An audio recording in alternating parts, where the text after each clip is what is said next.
Well, isn't this a nice surprise?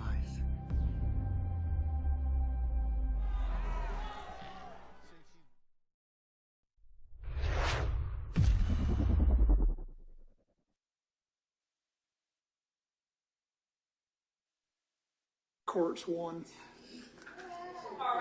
2.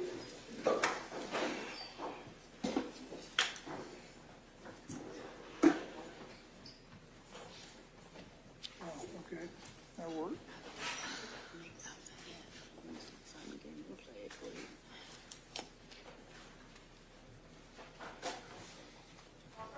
All right, please have a seat, ladies and gentlemen. Ms. McCurry. Your note reads the juror would like to see the interview of Alfred Burley on video. We would like to see the Burley and the defendant, Mr. Oliver. they were difficult to hear, so we were hoping we could really focus and hear them. Okay. Well, we can play it for you here in open court, and we'll hopefully you'll be able to hear it. Okay, are we able to stop and say, could you play that again? Sure. Okay. But I'm going to leave it up to you, and not all 13 people shouting at him at the same time. Understood. That should work just fine. Yeah. Okay. All right, counsel, you may proceed. Any need to dim the lights? I don't think so, Judge.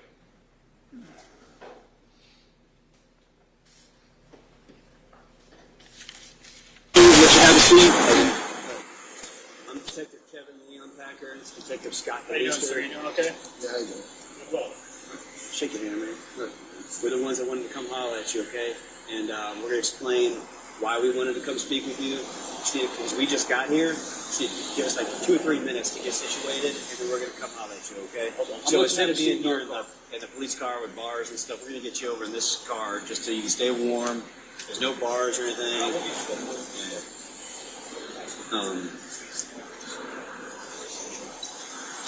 It's it'll be a great situation to do it right here.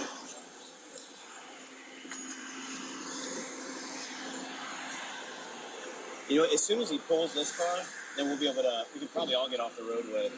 So, hey man, is it just real tight back here? Yeah, how tall are you? I'm 6'3". 6'3". My key that, That's a little bit. hold on 1 second. Hey Scott, do you have a handcuff key on you? I got one in the car, but.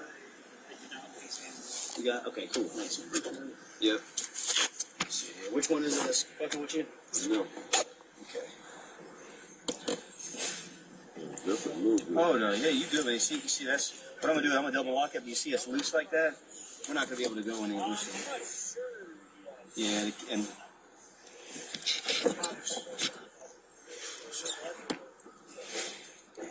but here, I'm gonna pull your shirt down around it so it's not getting into you. I ain't trying to do wrong, but yeah.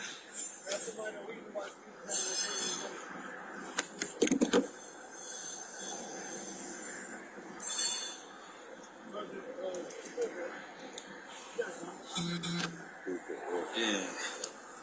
All right, and the other thing I'm gonna do is, okay, that is still, I'm gonna double lock it so it doesn't pop out at all. no, you're telling facts.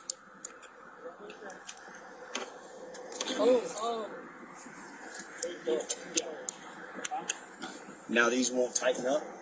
When you lean on them, they'll click shut unless we do a second lock on it. A second lock.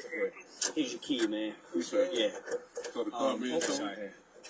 Yeah, the car's being towed. Listen, man, I'm Detective Kevin Packer. I work at the police. It's my buddy Scott Demisha that was over here behind me that I was talking to. We work homicide. Did the other detectives tell you that? Did you know we work homicide? You were not the person that we wanted to talk to. We were looking for Alton. That's why we went back over to the business and, you know, I talked to the boss man. We let him know what's going on with you and your license and stuff. He was like, please let him come back and drive. He needs you tonight. And we told him it's just a bad situation with your driver's license. So, you know, yeah, he knows. He knows. What we're concerned about is it's pretty clear to us that y'all were parked in the parking lot. When we looked through your windshield, I parked right next to you in that Bronco. And then y'all got out of there pretty quick. And I'd like to believe that whatever Alton's got going on, that you are not a part of it. You ain't got nothing to do with that shit. But, well, I told you where I work. I told you what I do. Yeah, I know you said, Yeah. you said it was shit. So, well, here's what I'm concerned about. Y'all got the hell on when you're supposed to be arriving for work. You left work. Yeah, we were coming to this racetrack right here. Right here. There's no way you could have made it back to work at 5:30 on time if you were coming to the racetrack, and you passed like 3 other stores between there and here. And I'm not trying to follow you. I'm just curious as to what the conversation I'm was. letting you know exactly what's going on. We were coming to this new racetrack to get some extra. Maybe they have certain pack, but that's where we were going to the racetrack, right? Get something extra, like not inside the store, but outside the store. No, inside the store. Like, maybe it's probably have Swisher League down there with or something. I don't know. Who was it that wanted to come down here? Was it you? It was Alton. And me wanted to come down here. But this, honestly, we come down here, do our thing, whatever, like, as far as, like, smoking, whatever, but this the racetrack we go to, and we got a little friend in there, too. Did Alton ask you to leave the lot when the police showed up? No. Okay. All right, man. All right. We always go to, sometimes we come to the window. We get something. Okay.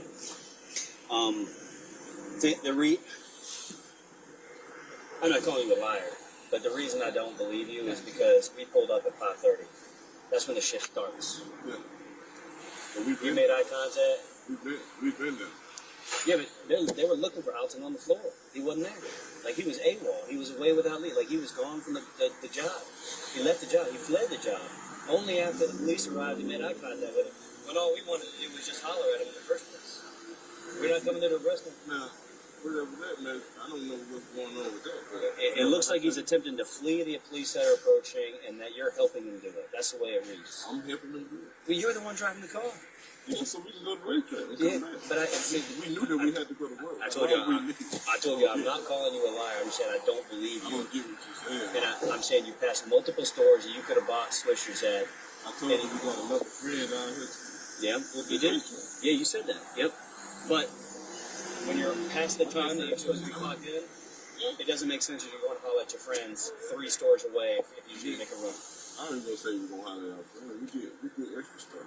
Okay. That's how I put it like that. Yeah. That's what I meant by extra. You might come here and get some extra. Okay. Or she might be like, buy 2, 3 items or whatever. Now, you know what I'm saying? Something like that. I don't know what you talking about that. Okay. That's what I meant by extra. I hear you. don't get what you're saying. Why would I quit? We knew we had to go back to work. Gotcha. Yeah. Why Were y'all talking out loud about being curious as to why the cops are there? To be honest, sir, like I told you, we do our thing for like smoke a little bit. Yeah. So that, and I'm just being real. Yeah, we no, was that's in the cool. midst of that. So when you pulled up, we literally had to put it out like, oh snap, like I ain't gonna lie, that's what we're going. That makes sense to me. I'm gonna be real. That makes a lot more sense. That makes a lot more sense to me. Let's go to the racetrack, get some extra snacks and stuff like that.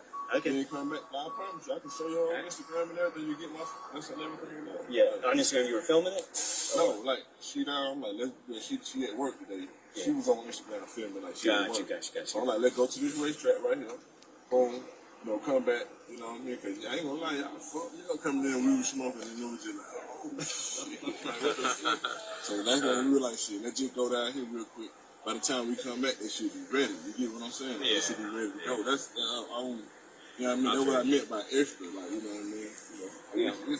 She be letting her do that on, kind of like under the table, although she don't be supposed to be. You know what I'm saying? Yep. But she worked there. She might be like, just buy something, make it look good, so you know what I mean? So it won't look bad on camera like you just get extra. Yeah. All right. That's what I meant. Like, Okay. All that makes sense to me. What's your name, man? Alfred. Alfred. All right. Burley.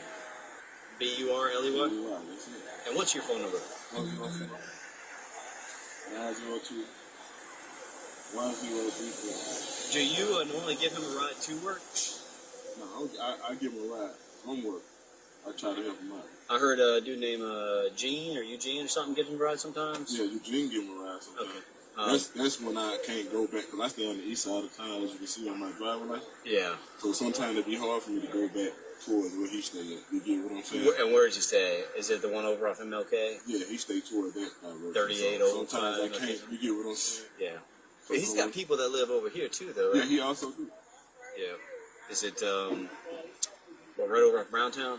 I think so. I'm not gonna even see him like that. Yeah, we're gonna talk I about know that he too. pretty much everywhere. He pretty much got family on this side. Okay. There was and look, I'm not trying to like read you your rights or anything. You're in custody, but I'm asking you this, and it's not because I'm trying to get you like. My understanding is our gun was recovered in the car. Yeah, my gun. It's your gun. Yes, sir. Okay, you legally own a gun. Yeah. Sounds like you're saying it like you legally own it. Yeah, I legally own it. Okay, You all can right. run. I told him before. Yeah. I said I got a gun. I told him what packet. Cool. I'm glad you told him, so there were no Don't play issues. around like that. Don't come out playing with y'all. I just, you know, I know I'm supposed to be at work. You can ask him. I said, let me at least just call somebody or call, you know, let my job know, let my wife or somebody know, you know. Did y'all do a full inventory of the car? The one that was towed. Oh, he's saying okay, good. Do you know if he's got a gun in the car? No, he ain't got no gun. Okay. He don't. Now that he don't, I would have straight up told you, he responsible for his gun. I'm responsible for mine. Okay. But he don't have no gun that I know of. That you know of. But if I there's know one in not his in my backpack car. sitting on the trunk or something, you don't know about it? In the backpack, he got one in his backpack. I don't know yet. Oh, I don't know yet. No, I don't know nothing about that. Okay. All right. I didn't know. Like I said, I know. I'm check myself. That's the wrong time. Well, here's the thing. We've already started digging into social media and stuff. We see a lot of pictures of him with guns and stuff. So we know he's got a gun. We know he owns one. But but you're saying you've never seen him with it, not in your car? No, not in my car. Okay. It be kind of, you know, I don't mind folk around with their stuff, but I want you to let me know what's going on. You get it? I That feel you part right there, 100%. so like I say, if he had it, I ain't know it. You know, so some people tend to do that, but most people, when you get in my shit, I'm pretty strict. Yep. Hey, let me know what's going on, because if so, bro, hey, that's your shit. You feel me? Like I say, as soon as he pulled up, I let him know, I got my fire. This my fire. You can run the number. Hey, don't come back. Cool. We good. Well, my understanding is this is just a license issue for you. So Yeah, that's what he told me. I don't think, you know, that moment that he told me. Did you give him a number to call? Like somebody wanted us to call for you? My wife. You want me to call her? Yes, sir. I appreciate it. Yeah. What's her name? Angel? Angel. And what's that? Hold on. It auto corrected the name. So okay, got it. Was it?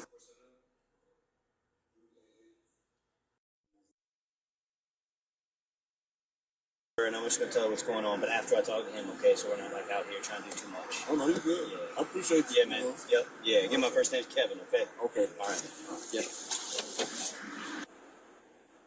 And Judge, as a point of clarification, they asked for a second interview, and then they also asked for the interview of the defendant. This video contains also the video of the defendant. Does the jury wish for me to go to the second interview of Burley and then go to the interview of the defendant, or do they wish for this video then to go to the interview of the defendant?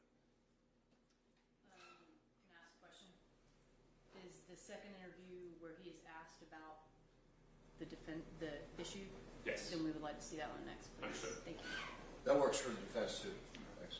Judge, I'll just need 1 moment to locate that in the flash drive. All right.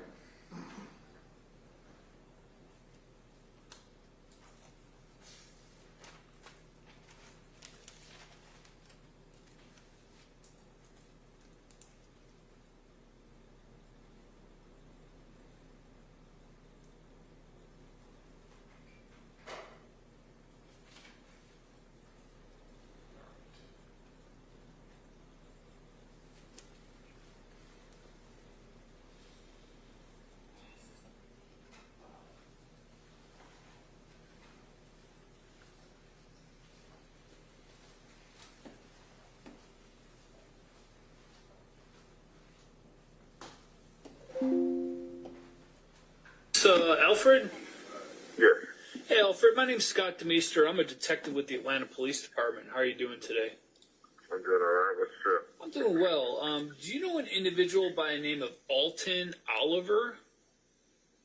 So do I know him? Yes, sir. He worked with me. He works with you. Okay, gotcha. All right. Well, the reason for my call is, obviously, I'm sure you heard heard what happened with Alton, right?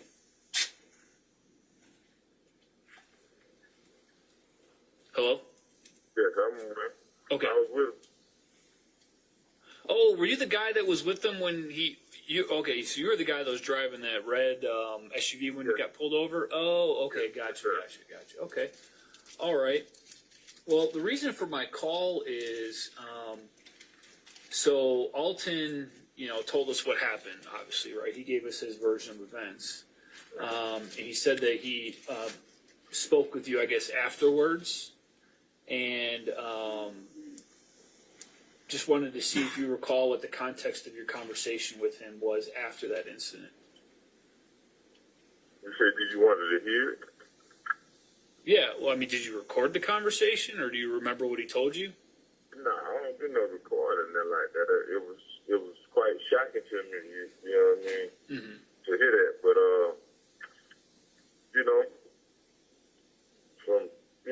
really from what he told me, from my knowledge, it didn't really seem like he tried to do that. You feel me? Yeah. But I guess the deputy, was it your deputy or what was it? Yeah, he was a sheriff's deputy. Mm-hmm. Yeah, I don't know if every man had their own traits or whatever the case. But I don't know if he was in that type of field as far as I don't want to say it, but if lingo, but I'm gonna use the word gesture. I'm gonna put it like that. But I from the story that he told me, I guess the guy was messing with him. You know what I'm saying? And kept driving. Kept pulling. I guess he pulled up to him maybe 3 or 4 times or something like that. Mm-hmm. And I guess the third time he said some gay stuff like, maybe, give you oral or something like that. Okay. And I want to say he said he did that the third time. The fourth time he came, and I guess he was feared for his life because he didn't know what was going on. Like I said, that's how he called me. Out of breath. And like I said, I'm shocked myself. So. Yeah. Did he try to get you to come pick him up or something? Oh no, he didn't try to do nothing like that. Okay. They went there like that because me personally, I don't even want to be involved. Honestly, I don't even want to talk to you. I'm just gonna be real because it didn't have nothing to do with me. I just Stand by the line. Hold on. You know what I mean? Yeah, I got you. Okay. Well, I just wanted to make sure that you weren't trying to come in, or he wasn't trying to get you to come pick him up or something like that. Oh no, it wasn't that like that. Okay. So pretty much he just told you what happened. Yeah, he was. You could tell he was. Very messed up about it. Cause like I said, from being at work, I being guess. like that type of guy. You know what I mean? I know stuff happened or whatever. Were you the one that dropped him off after work, or was it one of the other people? I wasn't the one that dropped him off, but I used to. That would make it so crazy. That's why I'm a little, I got you. a little way about it, because I used to take him all the way home. I would never drop him off halfway. He got a ball. You get what I'm saying? I was the coworker that took him all the way home. The other coworker, Eugene, he's the one that would drop him off halfway. You get what I'm saying? I got you. But I would be the one that take him home, but due to the fact that he work on the truck and I work on the line, when you load the truck, they the last ones to leave because they get it off the line. You get what I'm saying? The assembly line is coming all the way to them all the way outside. So I would kind of leave before he would, but I used to kind of like wait on him because that was a long walk. You get what I'm saying? Yeah. I got you. All right, man. Well, listen, I appreciate your time. I just wanted to kind of follow up on some information that I had. All right. Yeah, that was, like I said, that was pretty much, like I said, I'm not feeling for him, but, I got you. I don't know no other way to put it, and that's how he gave it to me. And, like I said, and I kind of believe that, based off, it's a small world, so, I got you. All right, man. Well, listen, I appreciate your time. All right, you take care. All right, you too. All right, take care. Bye-bye. Today's January 18th, 2023. I'll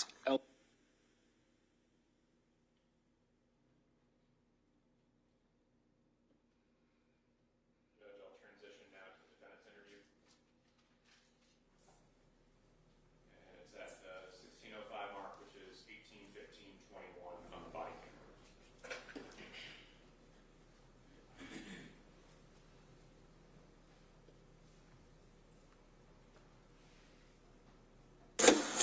Can you pop the lock on that? It's a little wet. You got it. You want to stay inside the vehicle, or you want to pop out and talk outside? That's it, right? Okay, you want sliding over, and I'll sit over here. Scott, you want to pop in front seat? Yeah, I'm cool. Again, man, I'm Kevin Leon Packer, Scott DeMeester. We're both detectives with the homicide unit. So we are. Scott, I don't know how you feel about this, but here's the thing. Do you feel like you're free to leave right now? Is that free to leave? Yeah. Do you feel like you're under arrest or anything like that? You're not. You're not under arrest. And here's our situation. We are obviously a little concerned. We wanted to push up and talk to you today at the business. That's why we were there. And we made eye contact with you through the windshield. And then as soon as we bent in the corner, took off. We were afraid that might happen, which is why we had the police car sitting across the street there. And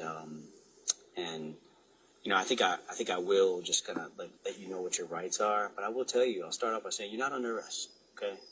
And you don't have to talk to us. You understand that? But we want to talk to you because we want to tell you why we wanted to talk to you, why we came over today to push up on you, because it's some serious shit. And I felt like, and Scott felt like, if we came to you directly, we talked to you man to man, we might be able to figure some things out, because what we know is the situation that we're investigating happened on a long stretch of very dark road, and it was a pretty ominous looking area. And what we have is a man that was shot and killed. What we don't have is any context for how that happened. And we feel like you're the person that can shed some light on that shit. And we feel like we're missing a puzzle piece. And I'll be straight with you, I feel like something happened that escalated the situation, and you probably felt some kind of way, but we can't put those words in your mouth for you to tell us what happened. But I'm telling you right now, we do not have an arrest warrant for you. We do not have a search warrant to go to your house or fuck with your people or go inside your bag. Your bag smells pretty loud though right now. And your partner told me y'all were smoking weed inside the car, but you know what? We're not trying to fuck with people about smoking a little bit of weed, you know what I'm saying? We're here about something far more serious, and I feel like, do you feel like you'd be willing to shed some light on what happened with us? Well, I need a lawyer though. That's up to you. I'll tell you what I'm going to do. I'm going to read you your Miranda rights, and I'll remind you, when I read you these rights, what I want to do is I'd like to share with you some of what we know and how we came to want to talk to you. And if you even want to start the conversation, and it's going to be in these rights I'm going to read you. If you want to start the conversation, just start. Scott and I can start with what we know. And then if you say, you know what, I don't want to participate, anytime you can say that shit. You do not have to talk to us. And it's not just like once you say, yeah, let's start the conversation, and you're stuck having it, you can say, you know what, I don't want to talk to you. But I'm going to read these to you. And if you got any questions, man, I'll answer them best I can. But we just really want the opportunity. And part of the reason we want to push up on your work is because we didn't want you to feel like you were not free to leave. We wanted you to feel like we're at your job, and you could say, you know what, I'm done, and it's whatever. And we typically wouldn't, read this to you. The way that this went down when I kind of took off in the parking lot put us in a little bit of a different situation when we stopped the vehicle and stuff. It kind of changed the dynamic a little bit, you know what I'm saying? But you're not under arrest. You need to know that, okay? Your partner, you know why he's in cuffs? He said somebody. Just his license. That's it, just his driver's license. Just his driver's license, all right? All right. You have a right to remain silent. I told you that already. You don't have to talk to us. Anything you say will be used in court as evidence against you. You're entitled to have a lawyer now and have him present now or at any time during questioning. If you cannot afford a lawyer, one will be appointed for you without cost, and he may be present at all times during your questioning.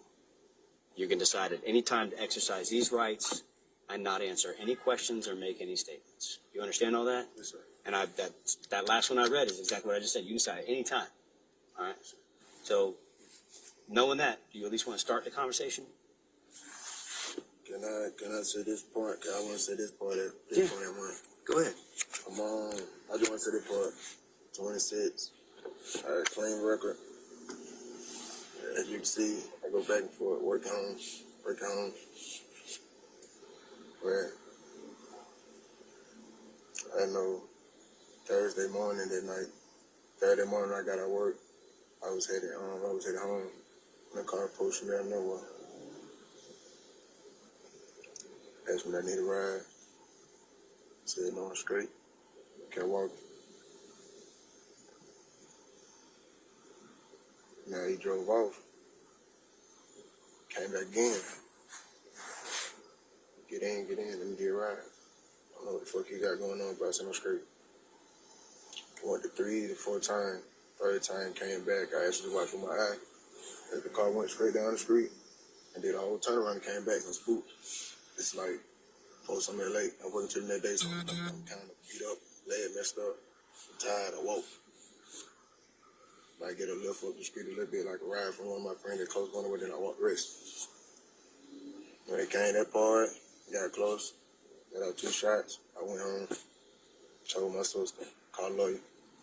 That's it. Okay. Did you call a lawyer? Okay. Is there one you want to give us the name of before you talk to her? I don't know the name of the house. Did she call or you called? My sister called for She called for you. Okay. Which sister was it? I think those just both came your out. sisters that just came up. Yeah, they're my older sister, though. The older one that look older than the young one. Which one? I wrote their names down. Was it Actually, Portia? Portia. Portia. Her Instagram, Portia or something like that. When you left over there, did you go down the train tracks or just down the road when you went back home? Just walked the street down. You just walked it, okay. Ain't been on the railroad track. Got it, yeah. Because we've been out there several times. I ain't been on the Looking railroad stuff. track. Did you were carrying like a skateboard or something like that, right? Yeah. Were you riding it at the time you pulled up? I was just when I was riding and then listening to music, but not that loud. And hopped off when the car approached me. Okay. Were you in the street when you? I was on the sidewalk. Okay, got it. And did you grabbed your skateboard and kept going? Yeah, I got my You didn't skateboard. leave anything behind. I didn't know about it. I got my skateboard and kept going. Where is that gun right now? Is it at home or is it here in your bag? It ain't in my bag. Okay. Did you get rid of it or is it at home? No, it's rested. Okay, all right. Rested. Well, I'm being straight with you. We're going to need to go get it. And we were, something else we were talking about doing was having another team doing a search warrant at the house. We can talk to her. We haven't yet. Scott had the conversation with her. Portia and the other one. Portia. Yeah. So I think they both gave me their number. What's the other sister's name? Ashley. Ashley. They know where it is. So we're not going to have. We don't want to be disruptive to their lives. You know what I'm saying? But they know where it's at, so that they can help us get to it when we go over there. Yeah, but We're going to do it the right way. We're going to have a search warrant, so it's not going to be something that we don't want to make a big production of it. We just want to be able to do what we need to do. I just want to make sure my name is clear. I don't do stuff like this. I go to work. I go back and forth. My career, not my career, my own record speak for itself. Yeah. Made to this year. I didn't want nothing bad to happen. At that point, I can feel my life. God followed me at 4 something in the morning and kept following and didn't stop. Yeah. What was it you thought was going on with the car? I don't know what the car was doing. All I know, I was walking. He kept pulling by me. He kept getting closer. Let out 2 shots and went home. Did the dude ever say that he was a police? That he was a sheriff? Nope. I didn't hear that. If I would know it was a cop, I would never shot at no cop. Yeah. I would never shot at no cop. And if it was a cop call, I didn't even know if it was a cop or not. I would just head home. It was not even a cop call. No, it wasn't. Yeah, we know It that. was nighttime plus dog. And it was riding around, and I got spooked. The first time it approached me, I got spooked. Because like I said, when I walked off, it didn't stop. It kept coming. Well, I get what you're saying. We've had a lot of conversations about the scene out there, about the lighting, about the roadway.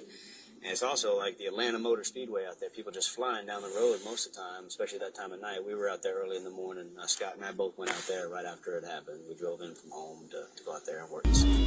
¿Qué puñetas?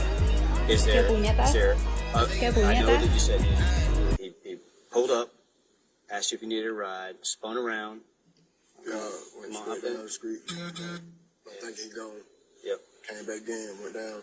The third time I seen him after he pulled off again, he came back and did a whole turnaround and shot back down the speed. Yeah. Did he say anything or brandish a firearm or anything that I don't. It's nighttime. I can't see. Yeah. It's dark. It's a situation that you were scared of. Windows looking a little tent. I can't see in them. You load them down. As I was taught, it's a lot of, and then the thing about it, I see a lot of stuff happening on the news. And I've been in a lot of situations where I felt my life at risk. And without my firearm on me or not, I like to be safe and I don't want to lose my life and then see there's a lot of stuff happening. If y'all could put yourself in that position too, if y'all walking at night, post something in the morning, y'all was trying to beat up in the car, pull shoot out nowhere, and you told me leaving on you good. You'll probably react to it if it kept pulling up on you, getting closer and closer. Like back to back. Okay. It wasn't like unintentional risk. There was no hate whatsoever. It was just. Did you see him crash the car after that happened? After the car, you said I see the car crash? Yeah. I did see the car. I seen the car crash. I seen the car drove off. I don't know if he was dead or not. Sure.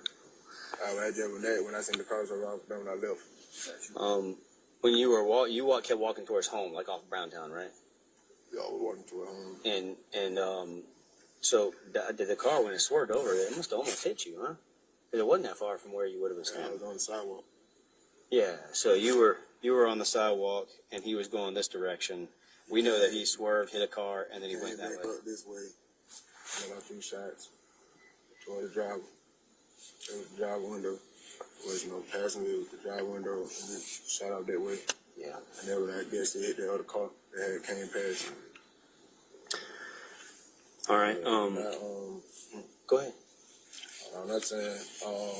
I had they called my lawyer. I had my sister call a lawyer, and when I heard about it, I was like, I want to go down there and talk, but I don't want to go down there and do time because I feel like it was self-defense, and I didn't know if it was a cop or the person. Even if it wasn't a cop, if it was somebody else, they would be in fear of their life too.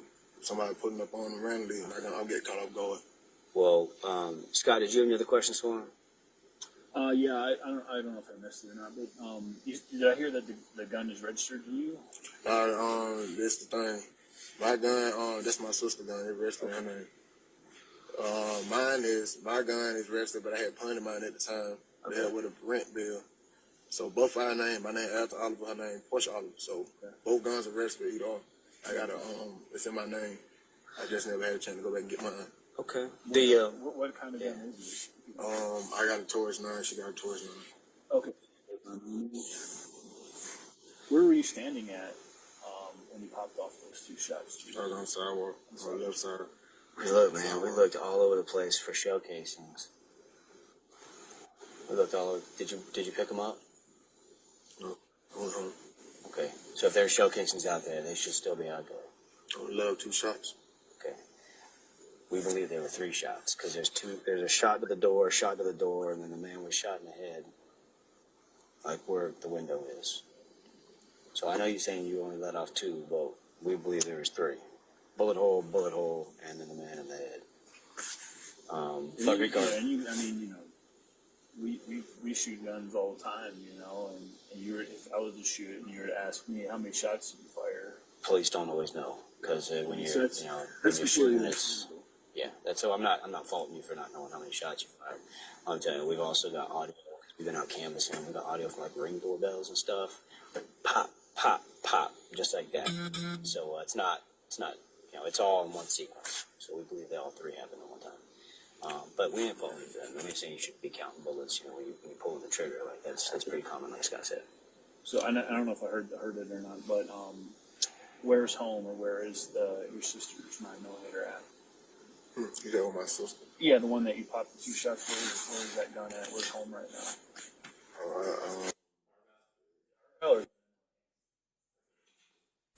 What's the? I think she told me. But what's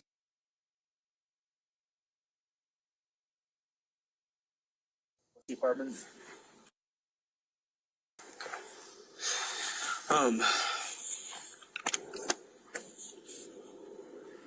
Scott, anything else?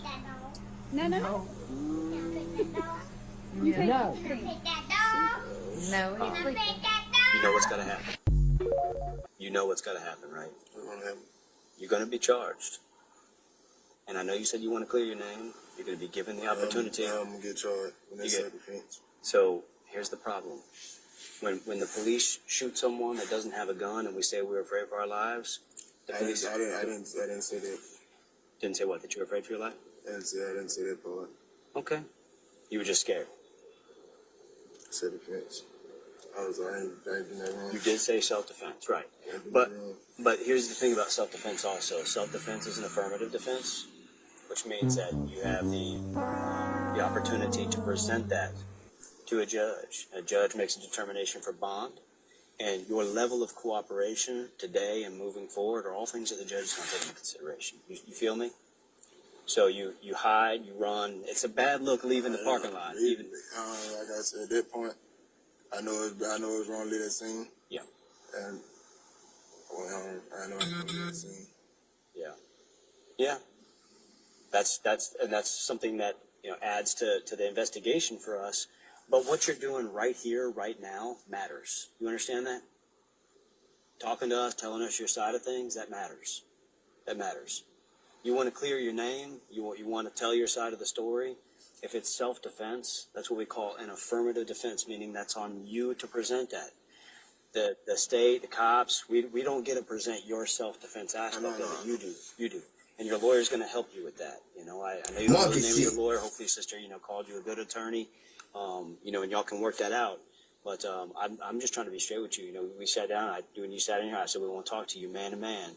That's what we're doing, and part of that is on me to be completely forthcoming with you.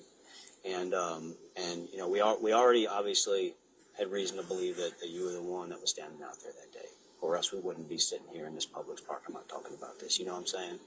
So we've been trying to do our best, but our best in any investigation isn't just about finding one side of things. It's about finding the truth of things. It's about investigating everything fully. That's the full truth. Yeah.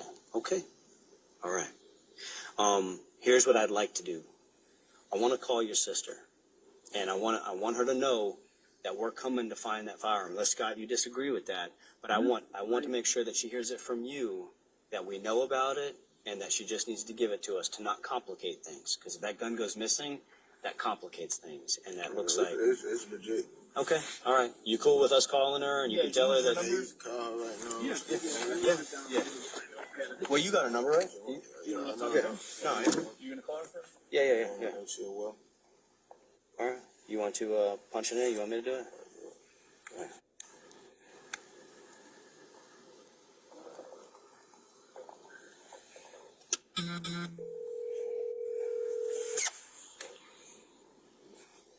Hello? For sure. Yeah. All right. You need to speak to your lawyer. Okay. Let her. Hey, Portia, you're on speakerphone with Scott. You talked to earlier, and I'm Kevin. I'm the other detective. Okay. I hear you. Okay. Yeah. All right. Hello. Yeah. My brother. Hello. Okay. So Portia, are you at home? Nah, she with me. I'm his older brother. Okay. All right. Hold on one second. Okay. If we talk to your brother about this, I don't want to make it a bad situation.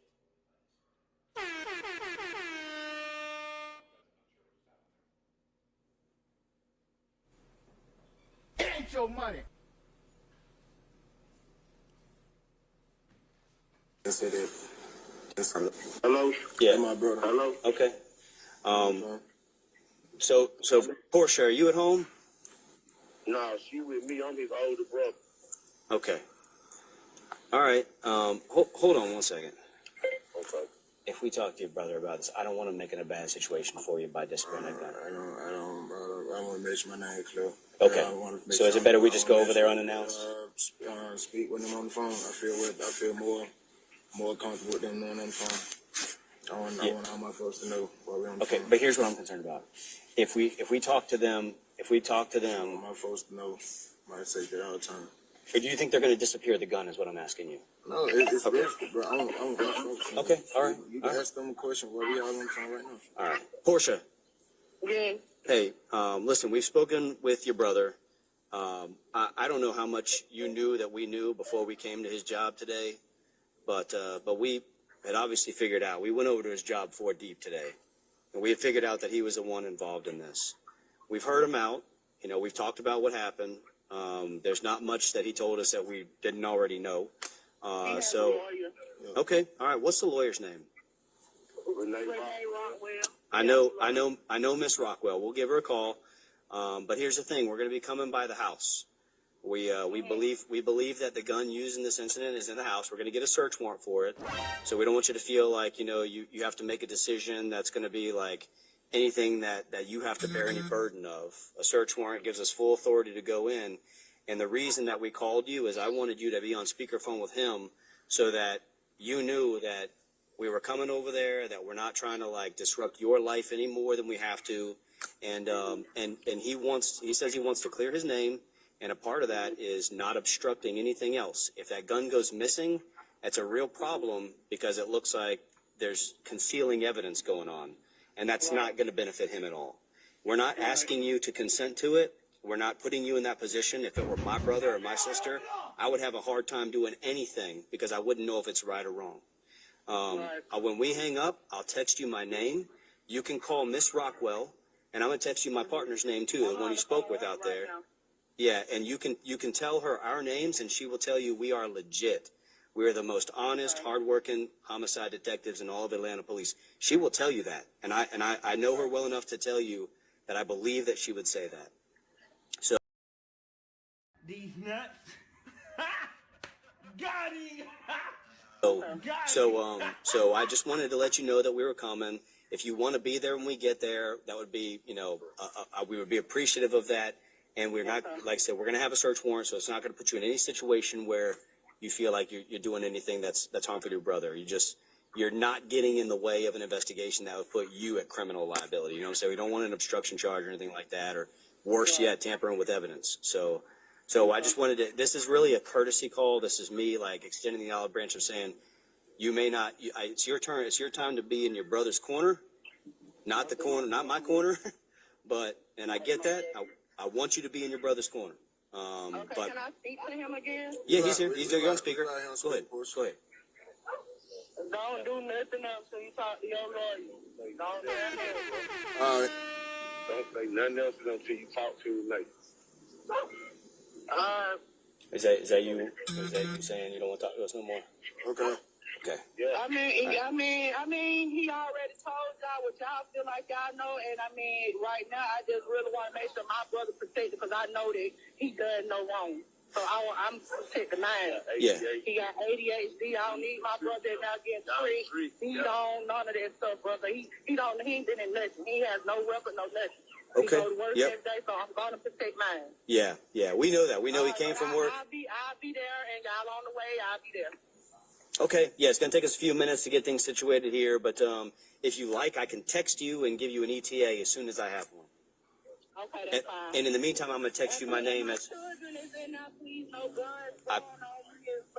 I promise you, you meet us at the front door. We can work it out where we're as least invasive. Yeah, ask him where is it? In the kitchen on top of the cabinet. Okay. All right. You have. It's in the opening, so you'll see it. You have my pledge and my word that we will not be disruptive. Okay. Okay. All right. All right. We'll be in touch.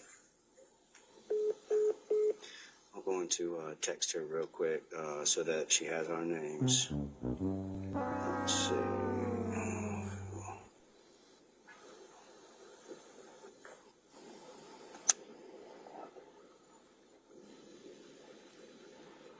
I'm so high right now, y'all. I'm about to go sleep on y'all. All right, let's see.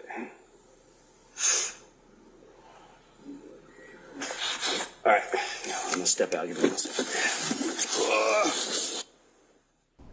Man down. 11:30. Hip in distress. 1831. Sure.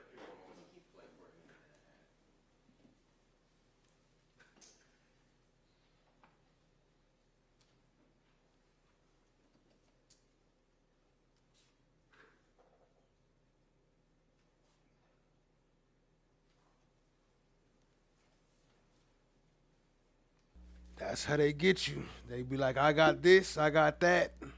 Tell me what you did. It's gonna help you out. Escalated the situation, and you probably felt some kind of way, but we can't put those words in your mouth for you to tell us what happened. But I'm telling you right now, we do not have an arrest warrant for you. We do not have a search warrant to 1831 on the timestamp in the upper right. I apologize. go to your house or fuck with your people. To a judge. A judge makes a determination for bond, and your level of cooperation today and moving forward are all things that the judge is going to take into consideration. You feel me?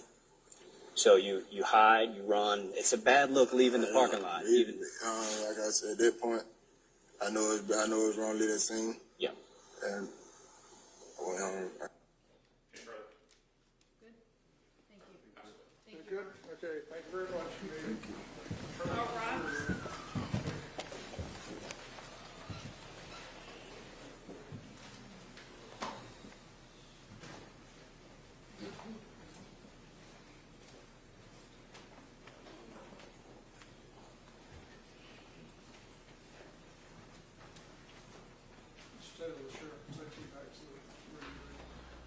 That's crazy. He said we ain't got no arrest warrant. We ain't had no search warrant. They said, script. Hold on, go to break. Cut, go to break. You wasn't supposed to play that part, Devin. Hold on.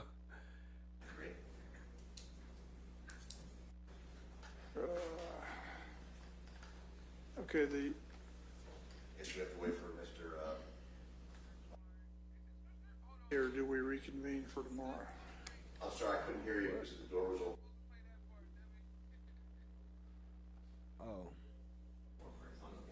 Oh, you're the Okay. I remember. He just was asking the jury if they willing to stay a little later instead of ending the day right there. They've been on break ever since, but I'll play some yesterday until they come back. I'll keep this one running so we can know when they come back and be live. But I'll play some of yesterday so we could get caught up. Appreciate y'all being here. Hit the like, hit the... Oh, what the fuck? They just cut that shit off. I guess they decided to end it. Alright, so in that case, we go to some of the one from yesterday so we can get caught up. Let me see, right here. Crazy.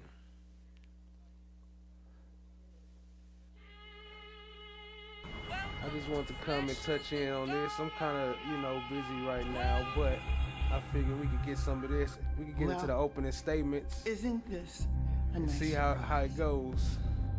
Well, we'll get there. After Denise tried, and if Please have a seat, ladies and gentlemen. Good morning, members of the jury. Thank you for your promptness once again. We appreciate it. We're ready to proceed. Due to the rules of procedure, the state, as the complaining party in this case, has the right to both open and conclude in their closing statements. Counsel? Judge, I will simply conclude. All right, so you'll hear from the defense and then you'll hear from the state. And then they gonna make the defense start with the opening statements. That's crazy. Hey, and he like, forget a suit. I don't need no suit. And why he got so many pins? What is going on? And then look, he got 1,000 pins on his chest, but on his desk. But at the beginning, he was trying to look in his pocket for a pin. thank you, Judge. Good morning, ladies and gentlemen. In the early morning hours of December 29, 2022, Anthony Thomas was at his house and he ordered his DoorDash food. He got full off of enchiladas, I guess, quesadillas, some red velvet cake, and a fruit punch. He made sure he had his cell phone, he had his Fulton County credentials, and he had his Fulton County rainbow beside him. And like hunters do, he went into the night to hunt. Under the cover of darkness, he was the predator, and my client was the prey. And like predators do, he spotted what he believed to be an easy target. Someone unsuspecting, someone unaware, with his headphones in, someone that's minding their own business, alone on a dark stretch of road, camouflaged by a dark car, in the dark, he spots what he believes to be easy prey. And like a predator, he begins to surveil and place them under surveillance and watching. And every time, loop around. And just like in nature, every time he's going around, fear is building up in Mr. Oliver. Because you never know when the predator is going to strike. You don't know how the predator is going to strike, but you know the predator is going to strike. And just like in nature, my client had two responses: fight or flight. And unlike, we have the ability, we have the choice to fight. The law does not require us to flee for flight. And that's what he chose to do. He chose to fight. Now, I submit to you, ladies and gentlemen, this wasn't about a sexual act. Because if that's what he wanted, he could have got that. Consenting, willingly. Just like DoorDash, not to be funny, he probably could have had it delivered to his house. He could have went driving down to Fulton and Industrial Boulevard. He could have went to Midtown. There are several places, if it was about the act, he could have gone. But it was about the hunt. It was about preying on someone. I also submit to you, this wasn't the first time that he might have done this. I'm going to object, Your Honor. Lack of evidence, improper. For whatever reason, someone sworn to protect, who protects by day, decided to turn into a predator by night. Now, an attempt to prove, well, that's one thing in this case, the predator-prey thing. Another overwhelming theme in this case is the lack of evidence. The lack of evidence. The lack of evidence. We spent 2 days in this courtroom. A trial should answer more questions than it raises. We spent 2 days in this courtroom, and there are several things, a lot of important factors that led up to this moment that we still don't know. We still don't know where he was going that night.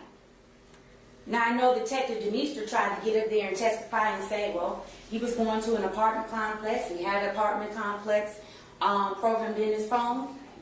But when pressed by me trying to ascertain the truth, make sure it's clear for you all, because he would have you all believe they knew exactly where he was going, he had to admit, I actually don't know when he put that in there.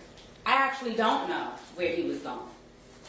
I submit to you there are a number of reasons why people may have addresses in their GPS and they're not going there.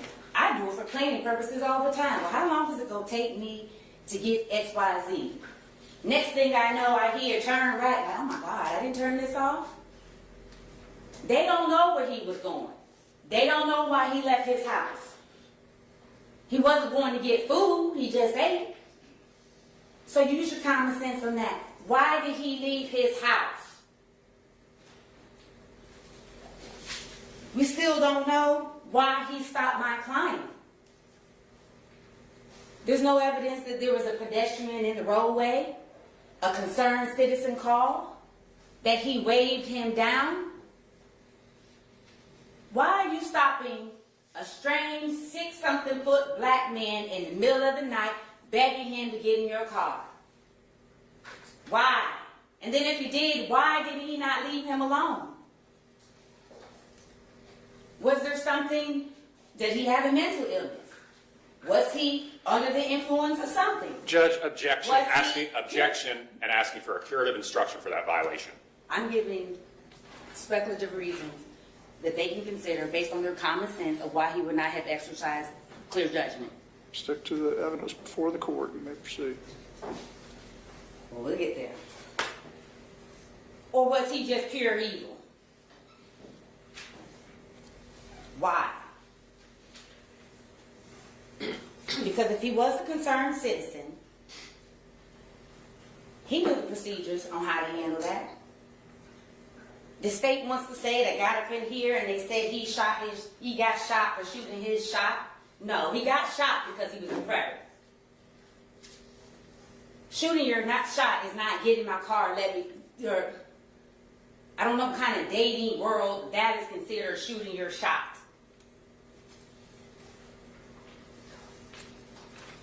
We still don't know why. Again, he took no for an answer. And ultimately, we don't know anything about him still. I know his sister testified. I know he has 3 siblings. But we heard nothing about his character. Judge, objection, bad faith argument. Sustain the objection. We heard plenty about my client's character.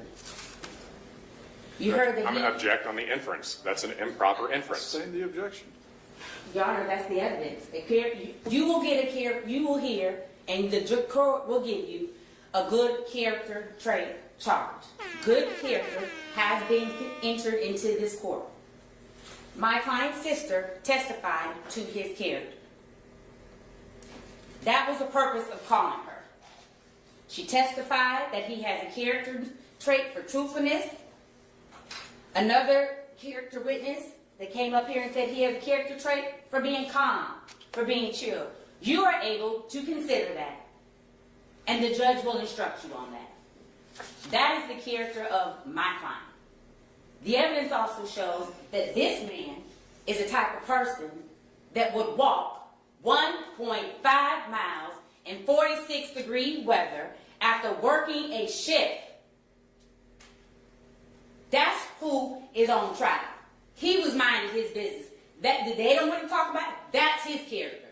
And you can consider that. And the judge is going to tell you that.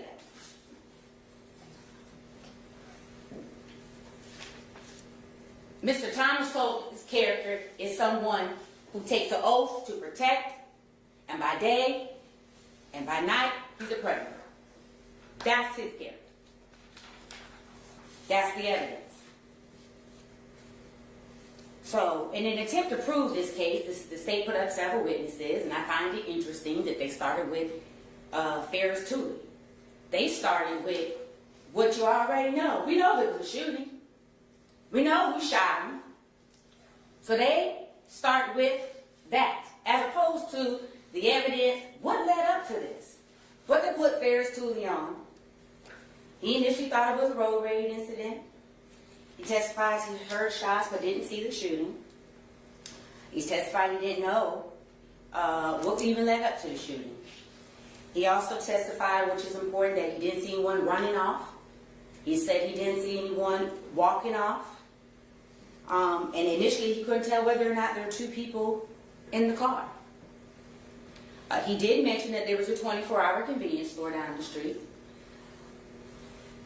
And I only mention that because don't let the state try to hang on that. Like, oh, maybe he was going to the store. There was no evidence submitted that you all heard that Mr. Thomas was trying to go into the store. He already had a full belly. He ate full. He left. No evidence of that. Then you heard from Ms. Sims. She really didn't add anything to the case.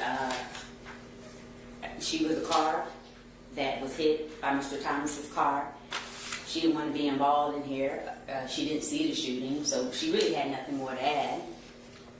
Nevertheless, they called one of their investigators to impeach her. Again, this is a lieutenant investigator with their office. Y'all seen me fumbling with body cam, recording after recording. They could have easily recorded this, particularly in a major case where you make a statement for the first time. I might want to record this because there's a strong possibility that I may be encounter a witness who is not cooperative, and I need to impeach her. And I know we should just believe people when they say things, but she says she's an officer of the court. But again, ladies and gentlemen, it would have been simple for her to record it. I was on Zoom, hit a button. I don't know. But really, that's not even the main point. Because Ms. Sims doesn't really have anything to add to this case. Again, anything that they try to say, the car hit her, he placed her in danger again. But for Mr. Thomas getting out on the street, praying on my client that night, we wouldn't be here. My client was minding his own business. He engaged my client on this night 3 times. Then we have Hermit Brodus. His truck captured one of the interactions between my client and Mr. Thomas. According to Mr. Oliver, that was his second encounter. And y'all saw that video. It was dark. It was real dark. You saw him walking, minding his business. You see that car stopped in the middle of the street. Stopped in the middle of the street with a semi-truck coming by, demanding, get in and let me suck your dick. That's what he was doing at that time. Stopped in the middle of the road, soliciting. Hermes Brodus captured that, and thank goodness he did. Because guess what? We being here, definitely ex-deputy's word against Mr. Oliver's word. Thank God that was caught. That's proof and evidence of the interaction, and they had no explanation for that. No reasonable, lawful explanation for that. Detective Demeester, I asked him, is there any evidence of any sort of reason why he would have encountered and stopped my client? And he had to say no. And so when you don't want an interaction to continue, you have the right to say no. You have the right to say, leave me alone. You do. His truck captured the interaction. He even said, oh, you can hear him say, damn, he stopped in the goddamn road. You heard him say that on the thing. Then you see the car kind of squirt like, oh, and bust a U-turn.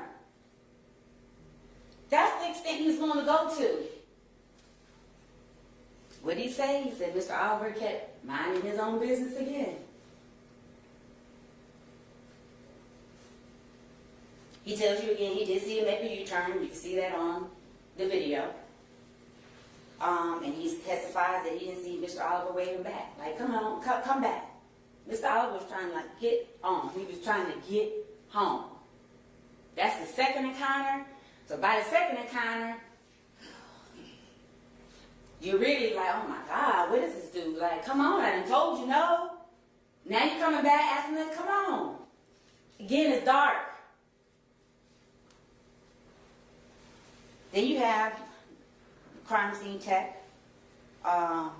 They testified, and I believe it was State's Exhibit 26, and you can see that Mr. Thomas was not wearing his seatbelt at the time.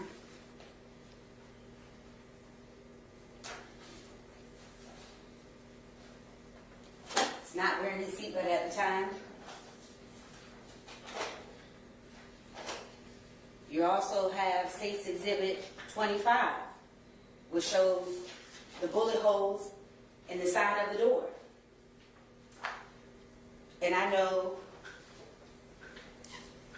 the state tried to make a big deal of, well, aren't they all in one center and right here? And so like you aimed. You all will have the pictures back there. That is a determination for you all to make. Like I said, I'm not familiar with guns. I only know what I've seen on TV, but I know you can get it closer than that. I know all three didn't hit him in the head.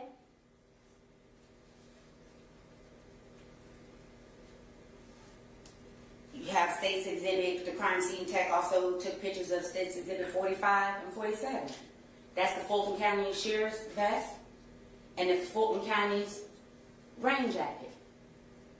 I got Detective Demeester to admit there's no reasonable explanation why he should have had that stuff just thrown in there. He had his credentials right by in the front seat. And think about it. When you're in a car, the things you use most, either in the door, I get in, I put my purse in the seat. I got everything in my front seat that I use. If it's not there, it's in my side door that I need. So he had it within arm's reach if he needed to use his credentials or if he needed to use that rain jacket as a ploy. And I get there, but he had everything right there. No explanation of why that stuff was out. That crime scene tech also did touch a little bit on the absence of why there may not be any shell casings. I submit, the state may try to argue he somehow, during the course of this, had time to stop, look in the dark, find his shell casings to pick him up and run. I submit to you that didn't happen. They just didn't find him. You had explanations of why they might not find him. Weather, cars, temperature, moisture. It's dark. They find a shell casing that didn't even have to do with the case. Then we heard from Alfred Burley. He knows my client from work. He tells you he never had a problem with my client, and he would take him home sometimes.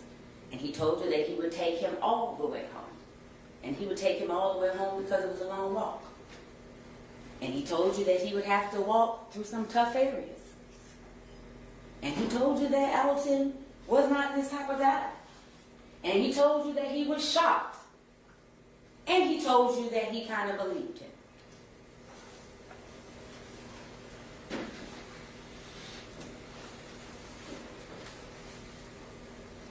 Alfred Burley was also the individual that was driving that day. So I know the state and Detective Demeester tried to make a big deal like they tried to flee. They didn't try to flee. Y'all saw the video. Y'all heard the explanation of why they may have passed one gas station and went to the next. You never heard that they drove off or Alton told him to go. They didn't try to flee.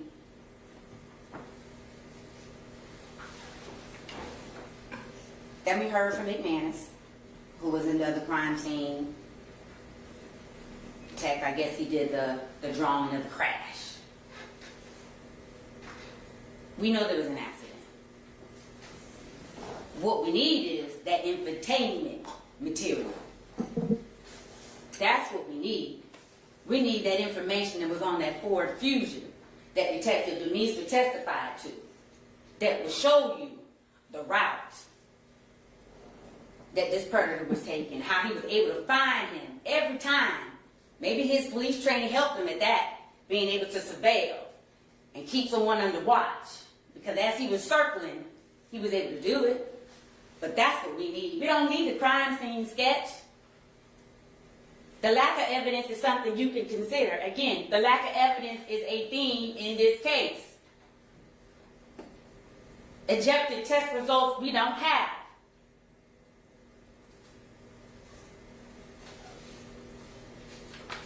But you have a sketch so to know where the car ultimately ended up. And if you want to know, we have the bumper.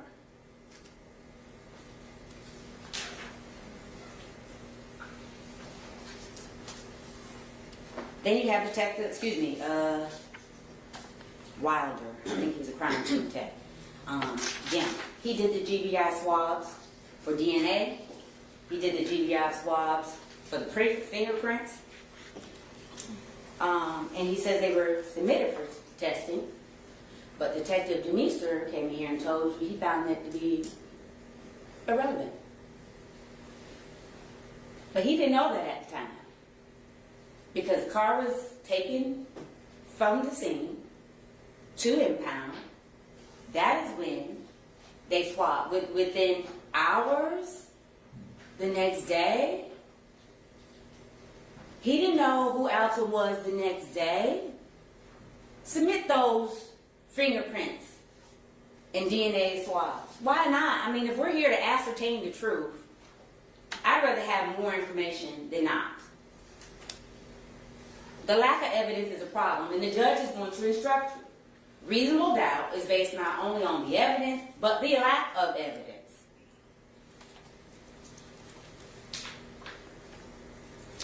He also tells you that he can't tell which defect came first in the car. He testified that to Exhibit 57 is a shotgun casing, Exhibit 58 is some more ammo, and then they find the shotgun in the trunk. And I know, according to Detective Demeester, we have the picture. I don't know what number it is, y'all have the pictures in the back. But we have the pictures and the shotgun sitting right on top. But his testimony is he found it kind of in the bottom of the trunk, underneath all that trash. I don't know. Common sense would tell me if we're going to make a thorough inventory of the car, you might start from top bottom. And then when you get to it, take a picture of it in the bottom of the trunk. Why is the picture on the top of all that trash? On the top. You just dug like this, you're not being careful. And I got the officer to admit, so what? If someone points a weapon at you, you have no idea whether it's loaded or unloaded. No idea. Only way to find out is to try. So he conceded. You can get somebody to submit by pointing the unloaded weapon to them. And I'm going to get to why that's relevant too in a minute. But yes, an unloaded weapon, an inoperable weapon, if pointed at you, is threatening. You will submit unless you're willing to try it. Then you have the medical examiner. He's testified that he couldn't tell you whether or not Mr. Oliver fired in self-defense. All he can tell you is the manner. It's a homicide. But that's really up to you to decide whether or not it was justified shooting. And I submit to you it was. I submit to you it was. He testified that he knew Mr. Oliver was a Fulton County Sheriff's deputy. He testified and put in a report. He took blood and urine. And y'all had questions. I'm going to object. That's improper inference. This court has already instructed to disregard. Move on, counsel. Y'all have the report, and if you need to read the report, read the report. Then you heard from Eugene Young. He was another co-worker who gave him a ride occasionally. He said he didn't. He actually gave him a ride that day. He said, too, character witness for Mr. Oliver. I never had any problems with him. You know, he just didn't take him all the way home. He said he's never seen him with a gun. And he said no, he normally didn't chill. And when he dropped him off, he was in a regular mood. And you stand corrected, he kept calling it a skateboard, but it's a ripstick. Not a skateboard that he had in his hands. But he saw he gets out the car, you know, ripstick in hand, pops his earbuds in, and sets on and makes his walk, minding his business. Then they put up Ms. Glassfest. She testified, again, that she couldn't find any 9mm casings. I submit to you, that's inconsequential. My client did not pick, or I submit to you, my client did not stop in the middle of the night. After that, look for him in the dark and pick up 2 shell casings. It just didn't happen. They just didn't find him. We're not denying that he shot him, so what? He was shot because he was a predator, not shot because he was shooting his shot.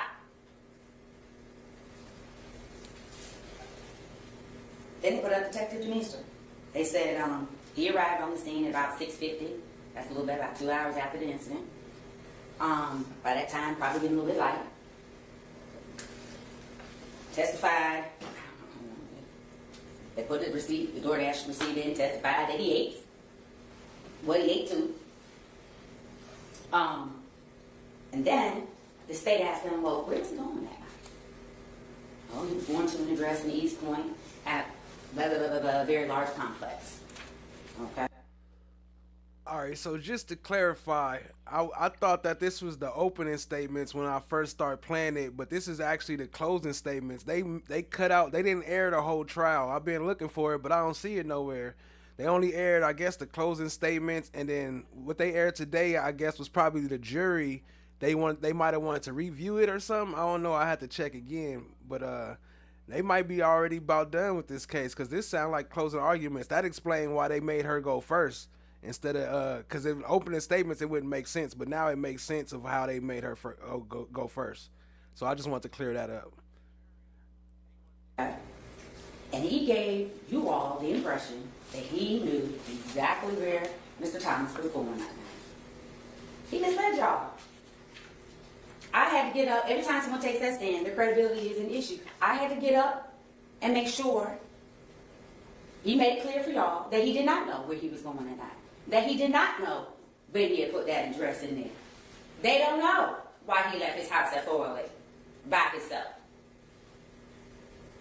Credentials and raincoat in hand. They don't know. I submit to you, we all know.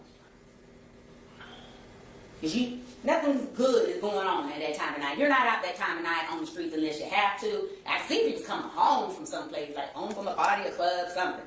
You can be leaving your house that type of night.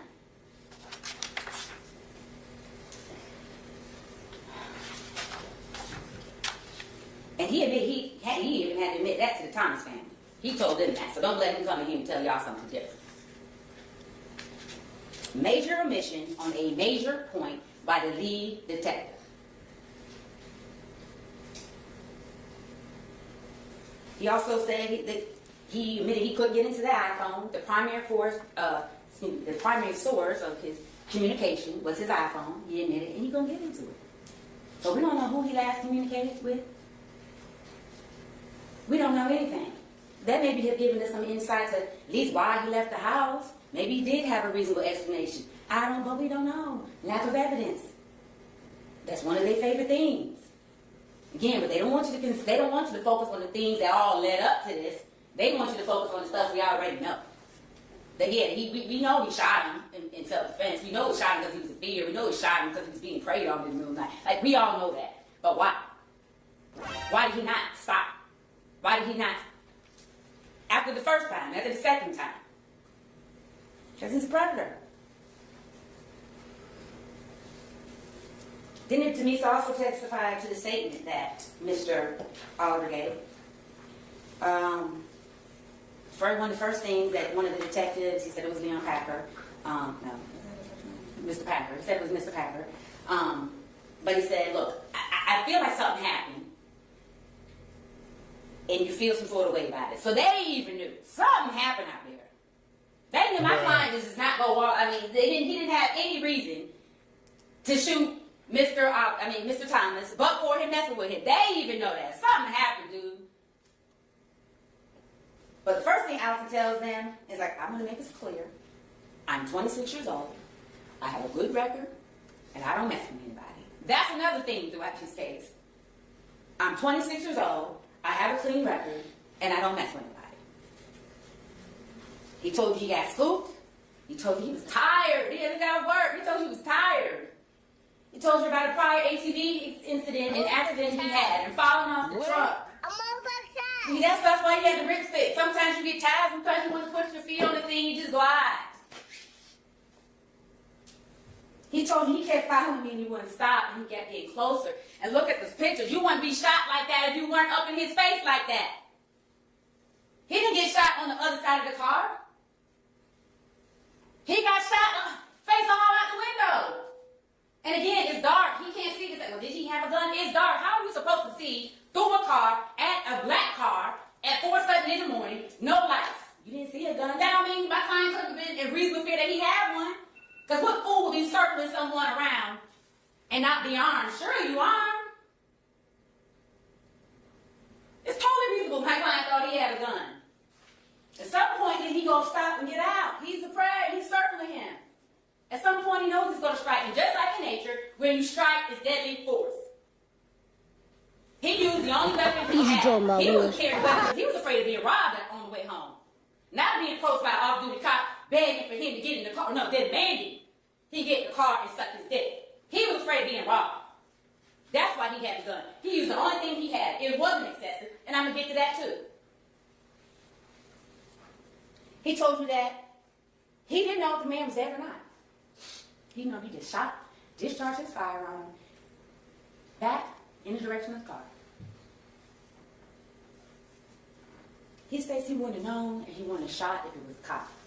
And the state tries to make it as if it's a big deal, or it's not a big deal, that he had his vest and his credentials. But it is. It is because we trust cops. They swear to protect.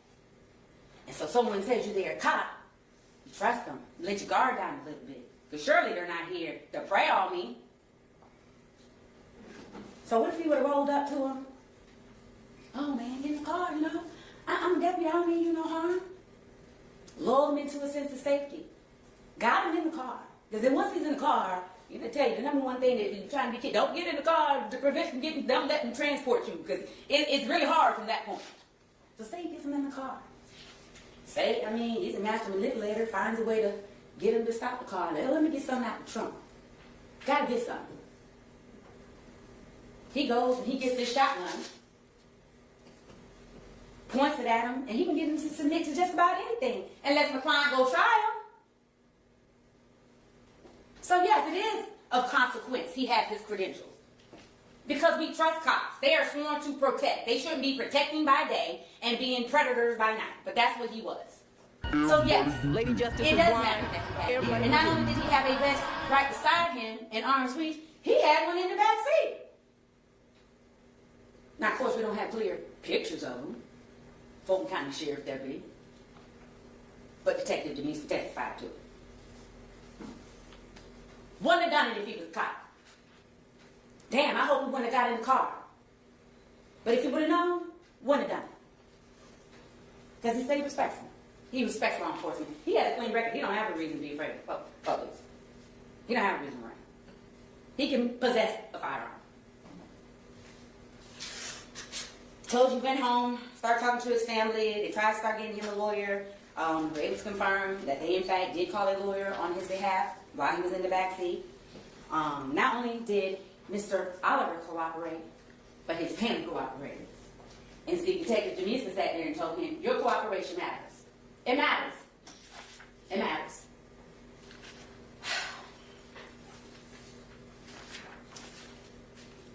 But despite cooperating, we find ourselves in here today, and my client finds himself on trial for murder. When really, he was minding his business like that. He wasn't violating, he wasn't sworn to protect any laws. The only person that was violating the law at the time that those shots were fired was Mr. Thomas. He was surveilling my client. He was harassing my client. He was soliciting my client. The only person at the time those shots were fired who was violating the law was Mr. Thomas, the one sworn to protect. He had turned from protector No, he's sleeping. to predator.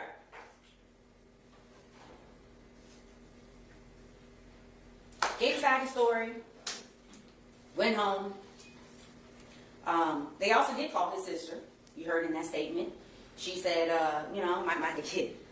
The thing, my client has a clean record. My brother has a clean record. He suffers from ADHD, and we're getting him a lawyer. Don't talk to him. They called Detective Packer. He sent to testify that he got the gun. That's not an issue. They corroborated. They gave him the gun. They didn't have anything to hide. They didn't try to obstruct. You heard him kind of threatening him. Put the phone on you. And let me tell you this: if this gun goes missing, it's gonna be bad for you. Nothing up until that point gave him any indication that Mr. Oliver wasn't cooperating. He didn't have to even talk to you.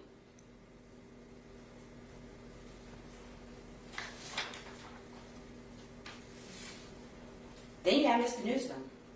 That was the last witness they called up there to testify. Essentially, my client was sometimes an angry man, I think he said. He said he didn't really know him. He kept to himself. But he admitted he was in the car with him that night. Like, if he was so bad of a person, if he was so angry, why are you riding in the car with him at night? Why? And then if that's the witness that the state brings up here to say, to say my client was an angry person, I guess that he had a trait for being angry, why did y'all say that he was in the car with him? Why would I have to bring that out? Again, what are you trying to hide? Yeah, he was in the car with him, but he still thinks he's an angry person. They would have you believe maybe he wants to distance himself from. No, he was in the car with him. And originally he didn't see the ripstick, but he gave us an explanation why. His eyesight is not that well. So it's okay, I guess. In his particular case, he might not have seen the ripstick. It was a black ripstick. But then you have Mr. Oliver. And again, as Detective Demeester instructed him, a defendant has the absolute right to remain silent. Defendant doesn't have to say not one thing. State has to prove their case. They have a burden of doubt. They can't shift the burden, although this is all this case is burden shifting. I'll get to that too. But again, he wanted to tell his side of the story, so he took the stand. And anytime someone takes a stand, their credibility is an issue. And ladies and gentlemen, I submit to you one of the most credible witnesses in this case, and the judge would also instruct that you can consider the demeanor, the manner in which they testify, all that you've missed. I think he was one of the most credible witnesses. Imagine that, the defendant being one of the most credible witnesses. But he was.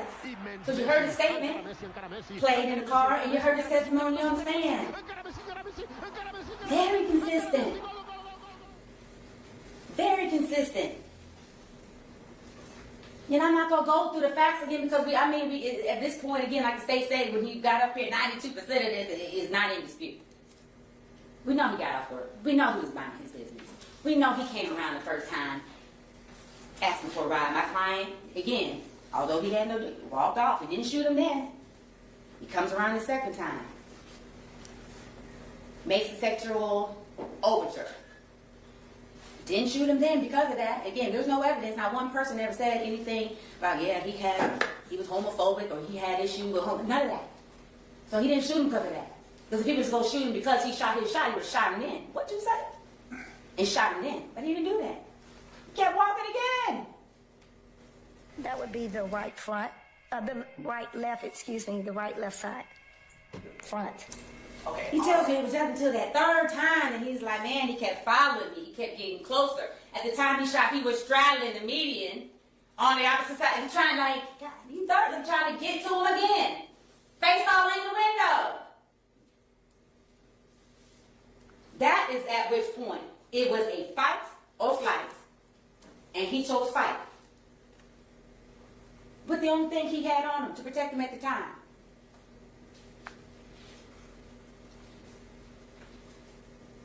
In an effort to impeach my client, they put the upstate to give 25, showing the bullet holes.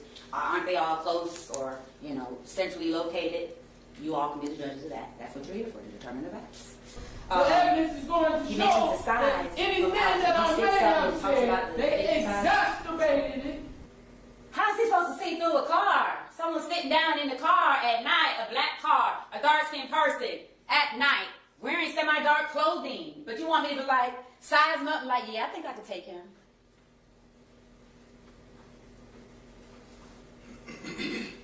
He tried to impeach him and say, well, you didn't tell officers how many minutes passed every time he went around. Officers didn't ask.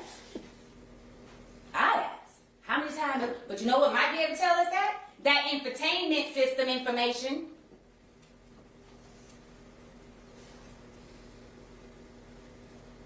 He tries to say he never told him about the sexual proposition, but he did.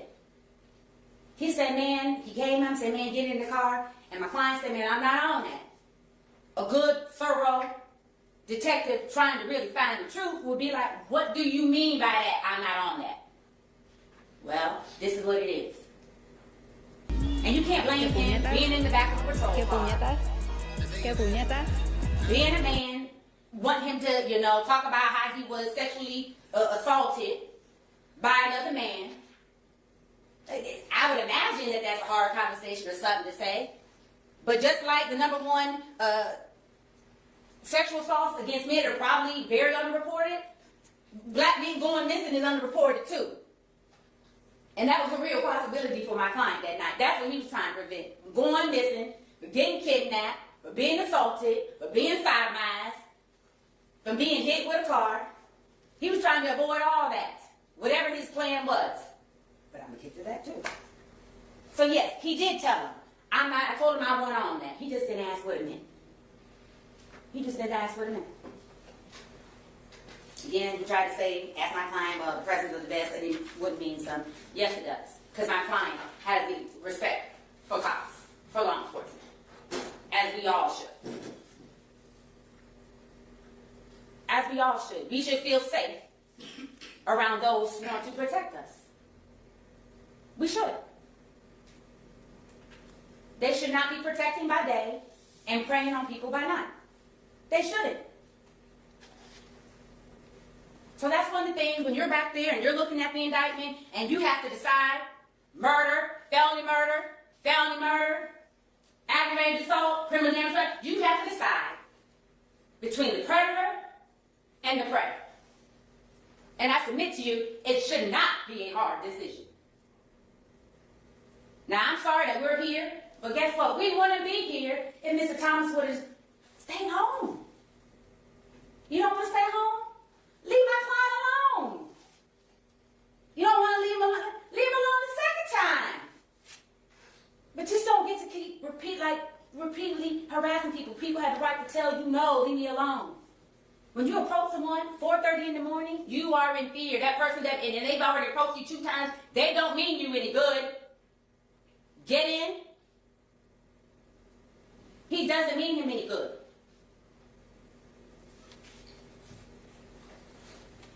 So when you're looking at the indictment, pretty obvious our defense is self-defense.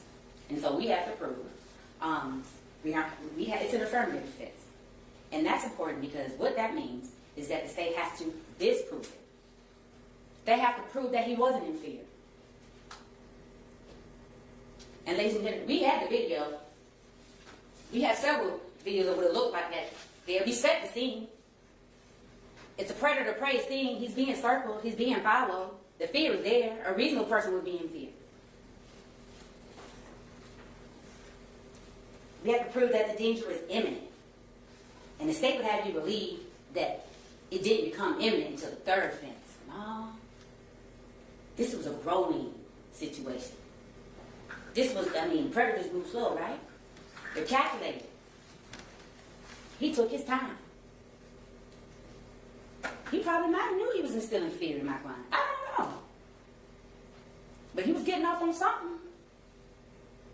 Circling around, coming back around, looking for him.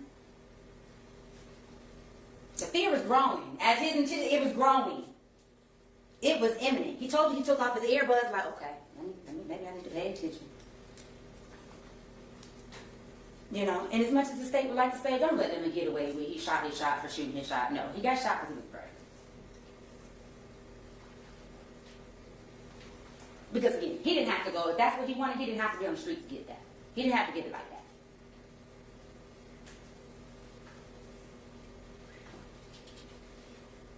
And you also have to couple with that with the fact that as a predator, Mr. Thomas had the advantage. He had a car, which could be used as a weapon. He had a car that was a lot faster than that ripstick. He had a car that could use as protection. And in fact it was. Because they talked about how they had to dig out one of the bullets. A car, if used offensively, can be a weapon. He also had the advantage because he had the plan. Only he knew where he was going to that night. Only he knew his sinister intentions. Everything my client did on that night was in response, was in defense of what Mr. Thomas did. Because why? He was minding his business. He didn't initiate this.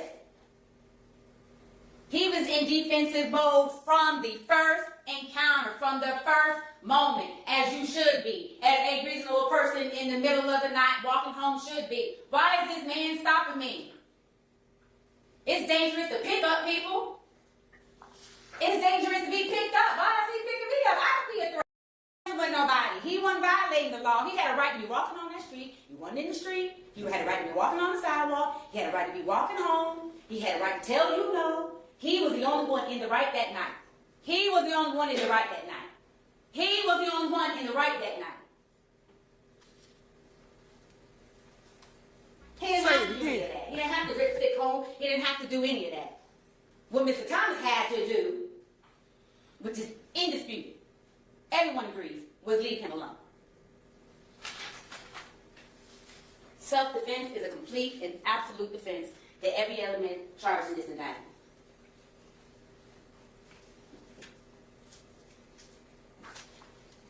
Murder, self-defense, is a defense, not guilty. Felony murder, self-defense, is a complete defense, not guilty.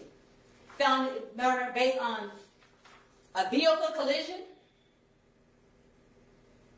self-defense, is not guilty.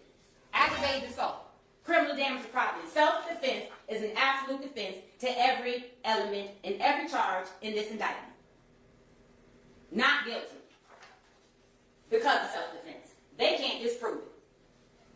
They can't disprove it. And the evidence proves it. Play the tape. We all know what it looks like out there. We all know what he was doing. Is it reasonable someone would be in fear of a forcible felony, of being kidnapped, murdered, raped? It is. I also knew this was going to be a problem in this case, and it has, and it's been so aggravating. Burden shifting. The double standard. We don't have to prove anything. They do. Don't get fooled about why my client didn't retreat, why he doesn't have to, no duty to retreat. He don't have to rip skate off, he don't have to shoot in the ground, he don't have to splash his gun, he don't have to run into the woods. The only thing that had to happen was Mr. Thomas had to leave him alone. That's the only thing that had to happen in that moment. Leave me alone. And then when you don't, under those circumstances, you can't bait someone in, a kid into a fight at the playground and then you get knocked out complaining. You can't do that. You can't create a sense of fear in someone. And then when the prey you thought was easy strikes, the day before, you can't do that. Can't do that. Can't force someone, put someone back against the wall, like, oh my God, that's what you did? Yes. You left me no choice. Yes. That's what I did.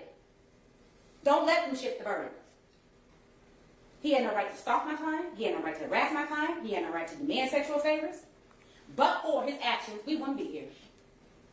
My client would have made it home. He would have kicked up with his feet up. I don't know, maybe had a beard, I don't know. Had he just left him alone. It's also important to have to say this about the double standard, ladies and gentlemen. The law says a reasonable person. Not a reasonable man. Not a reasonable woman. In voir dire, one of the jurors said, no, I wouldn't call the police, and I would expect the man to handle himself. In theory, that sounds good. But men are allowed to be afraid too. I mean, y'all, there's a good thing that we have a cross section. Y'all can discuss that. Men are allowed to be afraid too. It's not a double standard. If Mr. Oliver was Mrs. Oliver, we might not be here. Why? Because do we expect a woman? How many times do we expect a woman to be stalked in the middle of the night by someone circling? Once? Twice? Or does she have to wait till he decides to pop the car and run after her? And then she has to get in a physical fight or outrun him. It should not be a double standard. It's not reasonable man. It's not reasonable woman. It's reasonable person. So if you wouldn't convict a woman, you should not convict Mr. Oliver. Let's not do double standards. Let's not do burden shifting, because they have the burden. And they have not proved their case. They have not proved their case. They have not proved their case that he killed him premeditated, that he killed him out of spite. Because in fact, you heard him say that I had no intention. You heard Mr. Burley say, I don't think he meant to do that. I kind of believe him. You didn't even hear the detective say that. I feel like something happened. That's not premeditation. That's not murder. Something happened. And what happened was he went out praying that night. That's what something happened. And the prayer he thought was so easy wasn't so easy. He probably didn't expect him to have a weapon. He probably expected he was going to be a downtrodden man. But no, Mr. Oliver had some business going on. He had something. Well, he had a reason to be out there. Don't do the double standard. Don't do the burden shifting. Now I'm about to sit down, and inevitably, I know two things are going to happen. I know I'm going to sit down, and I'm going to be like, oh my God, I forgot to say this. Oh my gosh. That's one, but I know you all were listening. I know you all were paying very close attention during the trial, and I thank you for that, because this is a serious case. You all took notes, you all paid attention, and luckily it wasn't that long. But if I do forget to say something, you all heard the evidence. If you have any questions about it, if you want to see a video again, if you want to hear tape again, I encourage you to do that. I encourage you to be more thorough than the state and the investigation has. Ask the questions that need to be asked. It's the lack of evidence, it's the evidence, and it's the conflicts in the evidence. And number two, he's going to say something I can respond to. I mean, you saw us going back and forth in the course of the trial. He's gonna say something I want to respond to, and again, I'm not gonna have the opportunity to. But you all heard the evidence. Nothing he's gonna get up here and say is gonna change anything I said. Nothing he's gonna get up here and say is gonna change the fact that on December 29th, 2022, Mr. Thomas left his house to go hunting. He left his house to go prey on someone. He left his house to harass my client, sexually assault my client, place him in fear for no other good reason, no evidence. And anything he says now is just speculation because you heard no evidence of why he was out here. What reason did you have? It's not going to change one thing, that this predator was out there preying on him. And just like in nature, my client chose fight. And just like in nature, and on that day he chose himself, I too am asking you on this day to choose him and find him not guilty of every single charge in that indictment. Thank you. Thank you, Ms. Howell. Ladies and gentlemen, let's take a 15-minute recess. We'll come back for the state's final word. All right, Jerry. What y'all think? What y'all think? How she do? Y'all think she saved them with that one? Let me see. I'll start a poll while I get the next one set up. We got the defense, and let me see what else they got. Just the defense, and then it's just a bunch of clock running. So yeah, it's just the defense. They little rebuttal, and then we'll wrap it up. Appreciate y'all being here. Hit the like, hit the subscribe, tap in, share with a friend.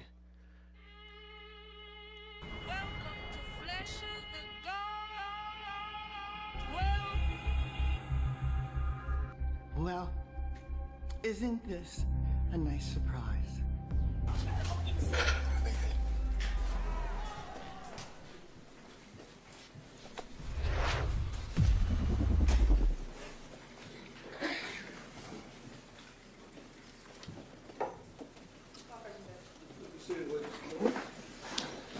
Sperry?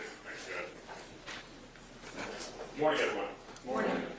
Before I start, I want to do one thing. I want to make it very clear, because no matter what happened that day, Mr. Thomas deserves to be known by his actual name of James Thomas. He is deceased. That family has to think of him every single day as not Anthony Thomas. The name's James Thomas. It should be ringing through each and every one of your heads, because that's the man that was murdered. Now, I know both sides here, we get up to 2 hours, and I'm sorry. I'm going to take a lot of that 2 hours, because James Thomas deserves that. And it's going to go into lunch, and I'm going to cover the law, and it's going to be boring at times. But it's important, because the details matter. When this trial started, I told you what some of the most important facts are. And those facts are still the facts at the end of this trial. I told you James Thomas was unarmed. What did the evidence show? James Thomas was unarmed. I told you he was more than 2.5 lanes away when he was shot. It was estimated, what, about 40 feet? I want y'all to look at your notes. I'm going off of memory here, but I think it was estimated about 40 feet away. Undisputed. Evidence bore that out. And I told you that after shooting 3 times at the victim, causing a crash on the bridge, he fled the scene. The absence of evidence is not the evidence of absence. What? And you heard the recorded interview, and in case there's any doubt, despite what he said on the stand, you're going to hear the recorded interview again, that portion where he says, I knew it was wrong to leave. If you didn't do anything wrong, then it's not wrong to leave. And that he admitted he never saw a gun, and that was no threat. And you heard the recorded interview. Windows were tinted when asked about a gun. Nothing said. No kind of threats. And I asked this question, right? I said, at the end of this trial, this is going to be question number 1. And you got to go 2 for 2 here. Is it reasonable for a person justified to use deadly force against an unarmed person who has made no threats, who is more than 2.5 lanes away, and then to do so putting everyone else in the roadway on danger? Second, is there anything the defendant could have done short of shooting the victim? This is not burden shifting. This is following the law. And the law is what's called excessive force. And at the end of my presentation, I'm going to cover in detail what excessive force is. But to preview it very briefly for you, you are only allowed to use such force as is necessary, meaning no other options, necessary, required to stop a threat. Meaning if there's anything you could do short of using deadly force, you are required to do so. Your Honor, I apologize for interrupting the state earlier, but the state can talk the ears off a donkey. This continued filibustering has got to stop. The questions you have to ask. And before I go into the law, I want to address some of the smoke and mirrors that you all have seen throughout this trial. You know, it's almost like a magic show rather than a trial. Sitting here having to navigate through this smoke of this or that, he's a predator, and all this other nonsense meant to distract you from the truth that that man murdered James Thomas without justification. How long did we spend on this trial, y'all, talking about vests in the car? How long? And what is the question? The question is, did the defendant know? Would that have had any kind of impact on his decision if he knew, or did he know, that the officer was an officer, an off-duty officer? He said he didn't see it. He didn't know. He wouldn't shoot if he was an officer. And the question is whether or not somebody with the information that the defendant had at the time that he made his decision would have done so and done so reasonably. That has no bearing whatsoever on this case. And also, talking about, oh, he's a predator, he had his vest in the car, or he was walking out with it and all that. He ain't exactly the cleanest officer. All right? If he has a fault, it's probably because he's not that clean. And you can see the junk thrown over it. And let's also not forget, he was working an off-duty police job at Brady Hospital. What do you think he drove home from it? Of course he's going to have police stuff in his car when he works off-duty police jobs. Even Scott Denister told you, yeah, I've got stuff in the car. It shouldn't be shocking that somebody has things that are related to their work in their vehicle. But again, it doesn't matter because the question is, what did the defendant know and what impact did that have? It's a smoke and mirror. Talk about the duty to retreat.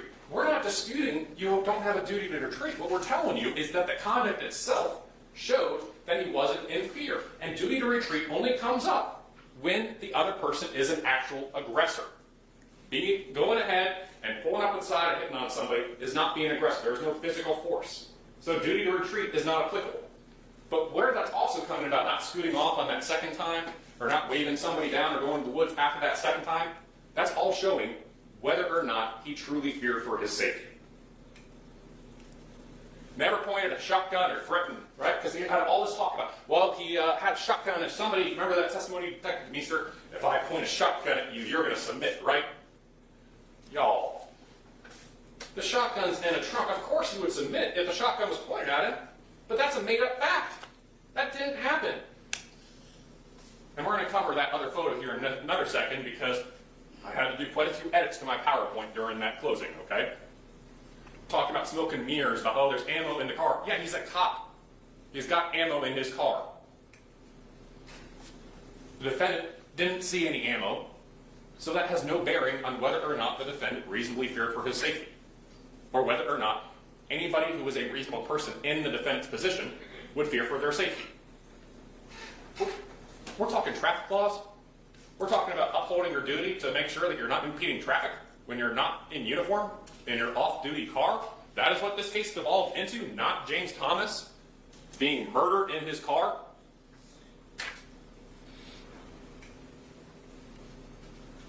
Where he was headed. That's not what we're here about. But we already heard, hey, he's headed off to an apartment complex. He works a midnight shift, okay? Switch it around. You're working a 9 to 5.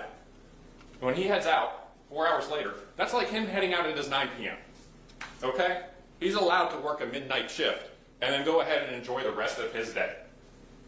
But where he is headed, we know that he's headed somewhere because he's actually got directions in there, right? It's not as though his GPS is leading him and following him all the way to the defendant. And it's like, yeah, but you don't know when he put the GPS in. I ask you to use your common sense and ask yourself whether it's reasonable for somebody to be driving or put directions into a call, into your phone, and then still have that hooked in your car if you're not actually going in that location. And having to hear constantly, turn left, turn right. Does that make any sense?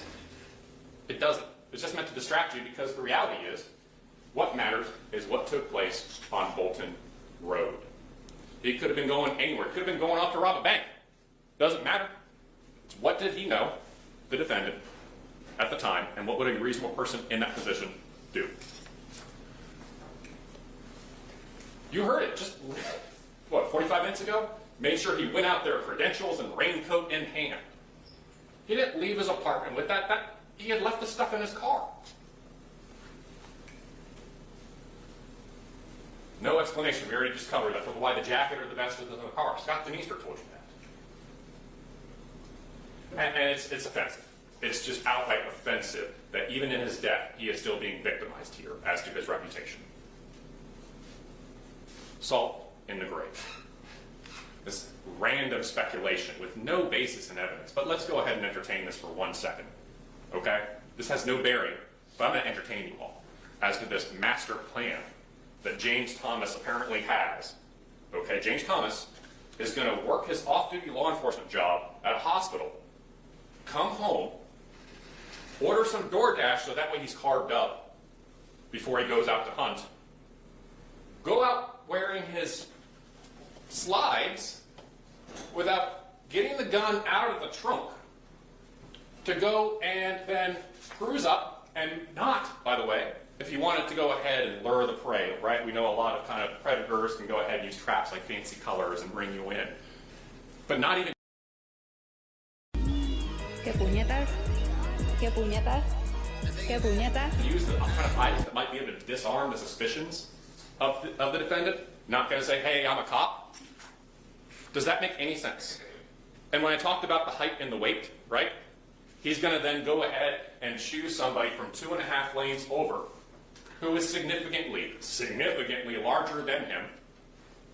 That's going to be who he's going to prey on without even getting a shotgun out of the trunk, without maybe pulling back up, because we already know that you can drive up and then do a U-E again if you wanted to do it. Why wait until what would have to be the 4th time of driving back up? He didn't even put his vehicle in park. It's nonsense meant to distract you, and it's offensive to the memory of James Thomas. James' conduct while being an off-duty officer means there's some kind of status. That is not the law. That is not the law. James Thomas' profession and what he did in his off hours has no bearing whatsoever on whether or not the defendant was justified in murdering him. It's offensive. Talked about, oh, never touched this DNA. You heard it. He never touched the car. He never got in the car. They solved this within about 4 or 5 days. So even though the defendant admits he didn't touch the car, even though the defendant admits he never got in the car, we're supposed to go ahead and still send those swabs off to GBI, who anybody who watches the news knows how swamped they are, so that way they can work up something where we know no evidence is going to come back, delaying what? How many rape kits, right? That's nonsense, and that's dangerous. Shotgun on top of Titus, no, that's not what it was. These are the photos. You all see it. See, that second photo, that's when the shotgun is actually shown with the placard. This is what it looked like on the left when they opened the trunk. Exactly as Scott DeMeester told you. It was buried in there, had to remove items. It's not true when defense attorney tells you that. It's just not, because the photos bear that out.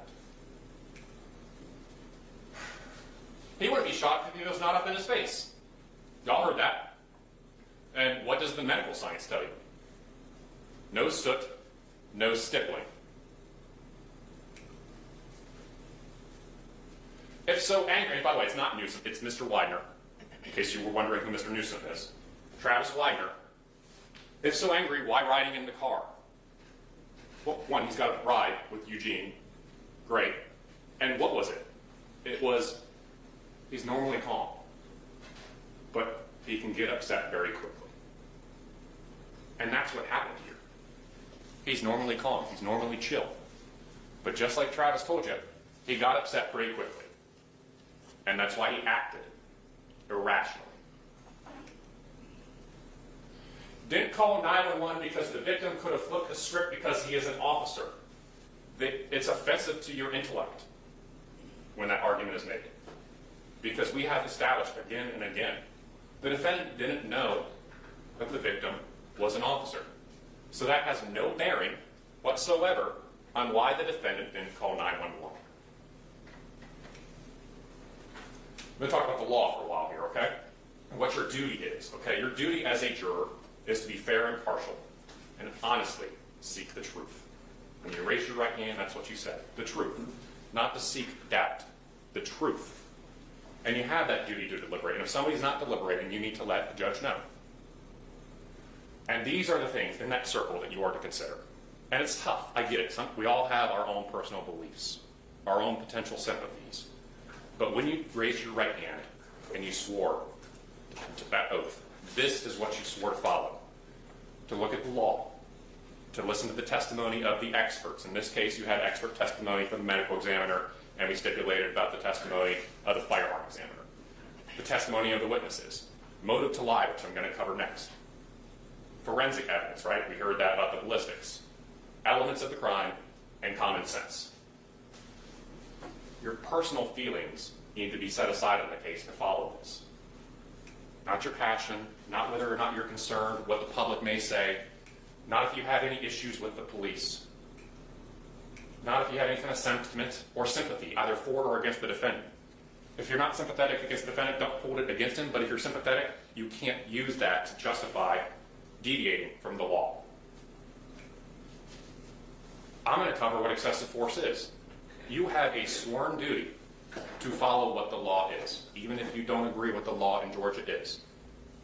If you agree the law is what it is, if applied to this case, despite your personal beliefs, you must convict when I go over that. Conjecture. Oh boy, we heard a lot of if, well, maybe this, maybe that, this, that, what if. It's conjecture. You go off of facts. You go off of evidence. Not to concern yourself with penalty and punishment, and you're not to concern yourself with any kind of prejudice in this case. I know that when we talk, sometimes, we're in Atlanta, but we're still sometimes in the South, and sometimes we still do run into that prejudice about homosexuality. I'm not saying, and I don't believe that's the case for any of you, but to the extent any of that exists, you need to set that aside. We're talking about motive to lie. I want you to hear, because he told police that he was telling the full truth. What we're doing, and part of that is on me to be completely forthcoming with you. And we already obviously had reason to believe that you were the one that was standing out there that day, or else we wouldn't be sitting here in this Publix parking lot talking about this, you know what I'm saying? So we've been trying to do our best, but our best in any investigation isn't just about finding one side of things, it's about finding the truth of things. It's about investigating everything fully. That's the full truth? Yeah, okay. All right. He tells police that everything he told them then was the full truth. That also means not leaving out facts that magically happen when he's on the stand. But let's go ahead and clear up this timeline, right? Let's talk about being stalked for 11 minutes. Upper right-hand corner. He walks off at about 4:22:44.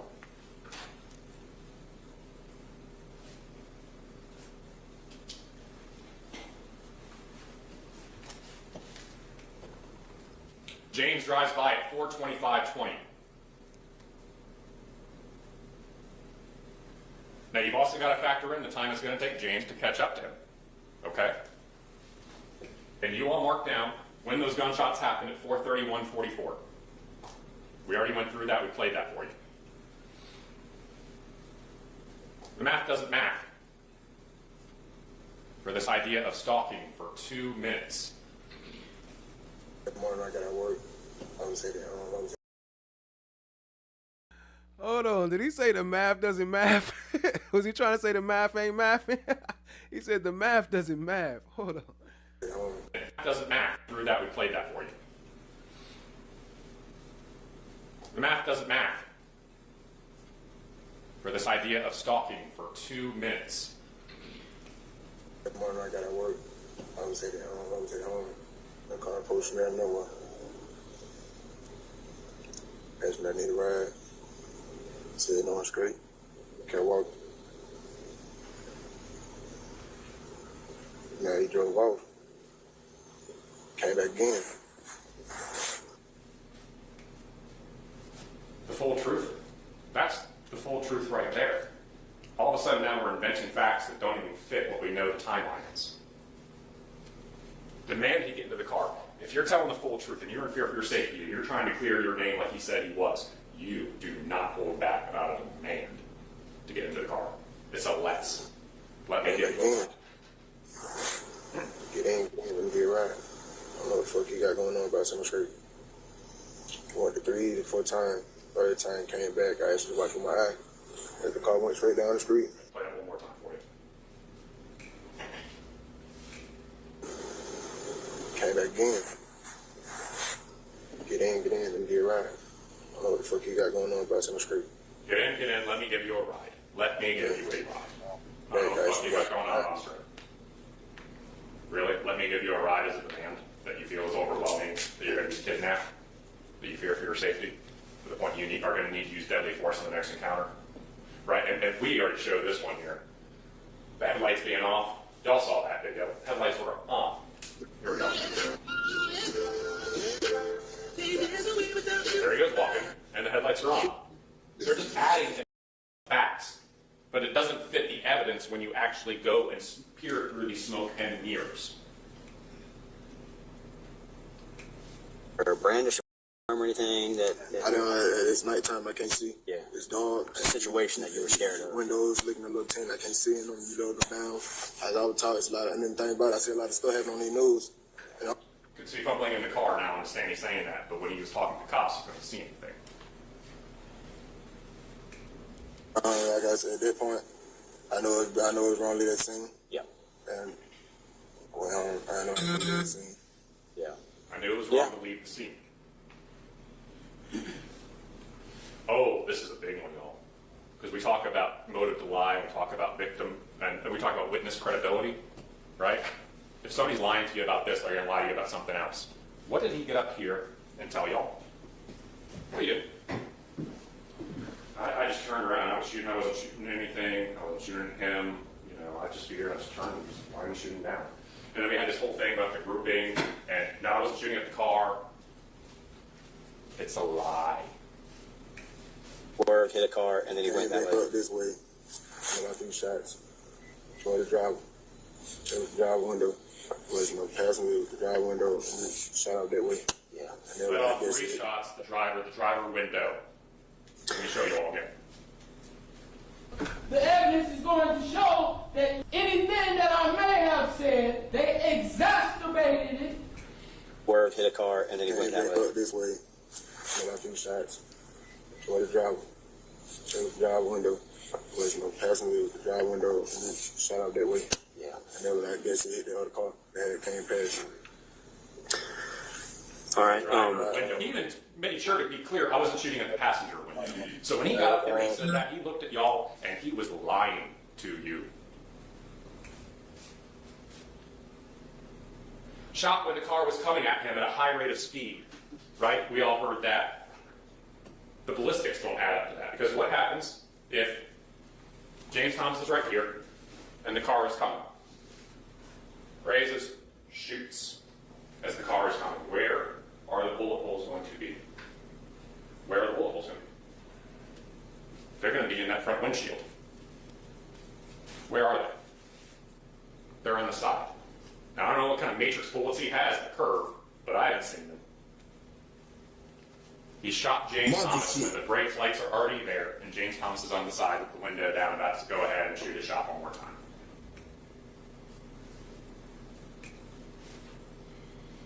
All right, I want to talk about the presumption of innocence, because there is a burden. The defendant is presumed innocent. Every defendant is presumed innocent, no matter how guilty they are. They begin with a presumption of innocence. That is a hallmark of our judicial system. It is the state's burden to disprove that. But it's just that, a presumption. And once we go ahead and we provide this evidence and you use your common sense and reason, we overcome that presumption. And what is reasonable doubt? It's exactly what it means, right?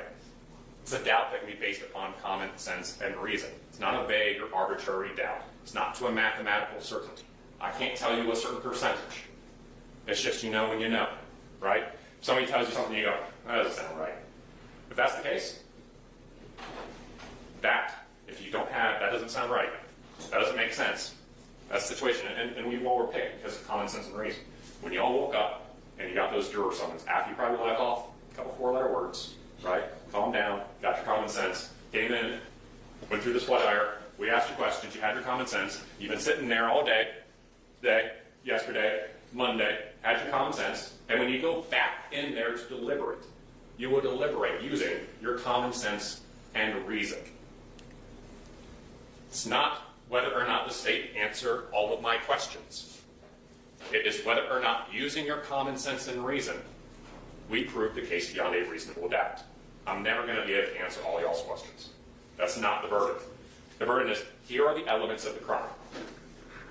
Did the defendant do these elements? Was the defendant justified in doing so? Did the defendant have or use excessive force that then would discount that justification? Those are your only questions when it comes to whether or not the state proved its case. And there's what we call direct and there's circumstantial evidence, right? Direct evidence, something that points immediately to the issue. What a witness saw, what they heard, you see videos, you see photos, and there's what we call circumstantial evidence. And we use circumstantial evidence every time in our lives. It's things that are proof of facts by direct evidence from which you can infer other things.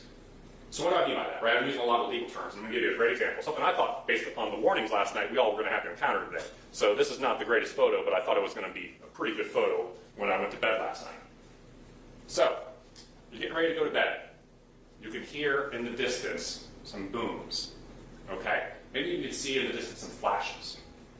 And as you're falling asleep, you start hearing a pitter-patter. And then that pitter-patter gets louder and louder and louder, and you drift off to that sound. And when you wake up and you go outside, everything is soaked. Maybe it's still a little bit overcast. Using your common sense and reason, what happened? It rained. Did you see it rain? No. But solely, exclusively, off of circumstantial evidence, if somebody told you some other theory, you would laugh them out the door, right? Somebody said, no, it didn't rain. There was actually a Boeing 737 that came by and it just dropped all the water right on your house. You go, get real. You serious? Because that doesn't make sense. Is it possible? Sure. But just because something is possible doesn't mean when you use your common sense and reason, it's reasonable. And the law doesn't require a higher or greater degree of certainty based upon circumstantial or direct evidence. This case has murder, felony murder, aggravated assault, and criminal damage to property in the second degree. I'm going to talk about murder and how it's different from felony murder. And I'm also going to talk about aggravated assault and criminal damage to property in the second degree. So the felony murder, if you find the defendant guilty of aggravated assault and you find somebody died during that aggravated assault, you also have to find the defendant guilty of felony murder. If you find the defendant did criminal damage to property in the first degree and someone died in the commission of that, that also means, in addition to being guilty of criminal damage to property in the first degree, is guilty of that felony murder. And I'm going to cover these more in depth here. I see some people writing, so I'm going to go ahead and give you all an opportunity to write that down. You will have a copy of the indictment, and it will have those charges.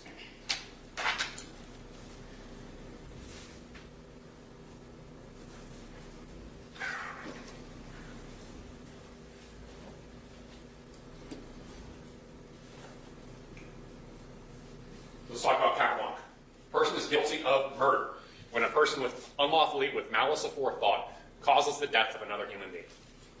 We all can agree the defendant caused the death of James Thomas. So what is malice aforethought? It's either deliberate, or it's either expressed, or it's implied. Understand that malice does not mean ill will or hatred. It is a legal term. Malice means an intent to kill. When you point a firearm and you shoot a driver's side window and try to shoot the driver's side window 3 times, that is a deliberate intent to kill. There also can be what we call implied. Understand, this has nothing to do with good character or bad character. Zero. It has nothing to do with hatred. It's simply, were the conditions in which the defendant caused the death the kind of conditions that show an abandoned or malignant heart, right? A do not care attitude.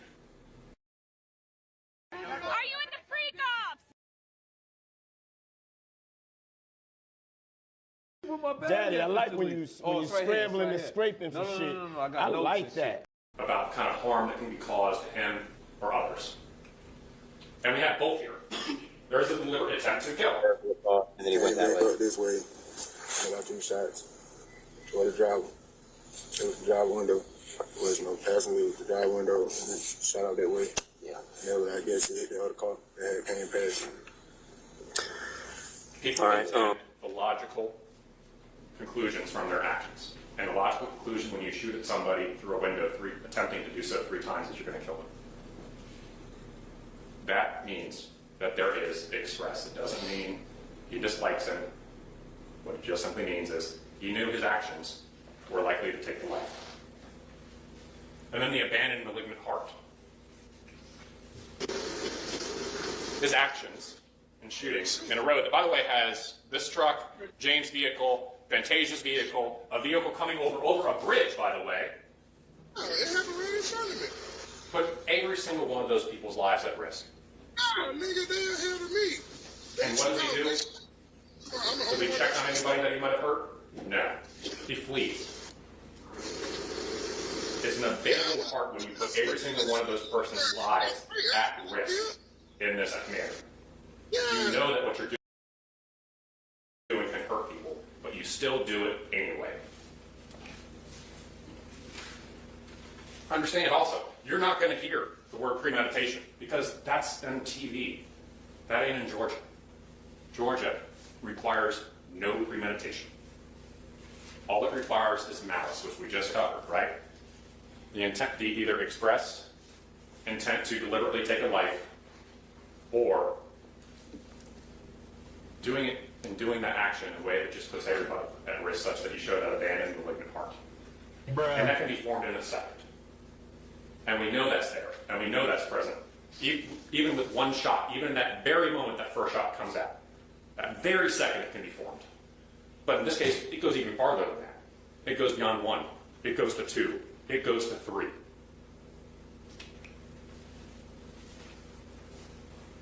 And then, in addition, there's what we call felon murder.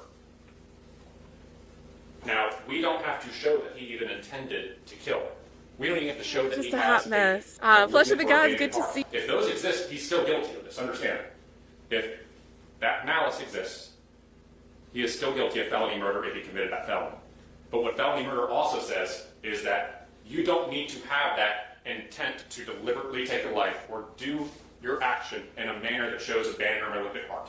All that matters is, did you do this underlying crime, this underlying felony? If the answer is yes, step 2, did someone die? And was it as a result of that underlying felony? If the answer to that is yes, the math finally matches, and it's guilty.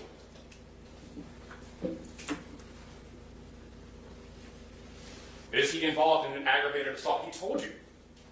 He shot. He did the aggravated assault. He shot and killed James. But just the shot alone, even without intending to kill, if James dies as a result, it is felony murder. You just heard twice the video where he admits that he shot at the car.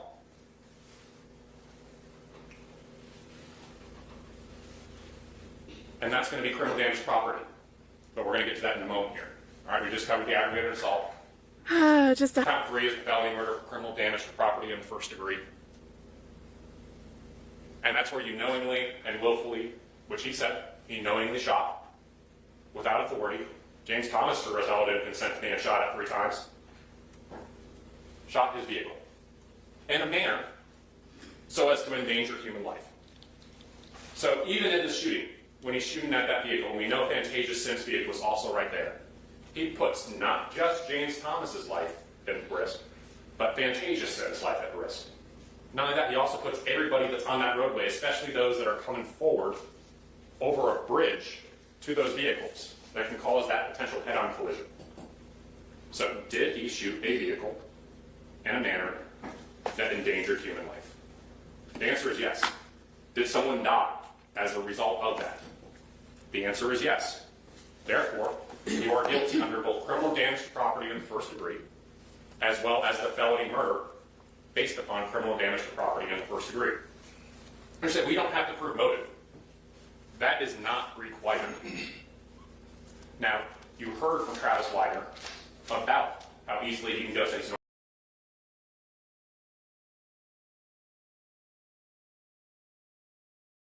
Just a hot mess. Flesh of the Gods, good to see you. Good to see you.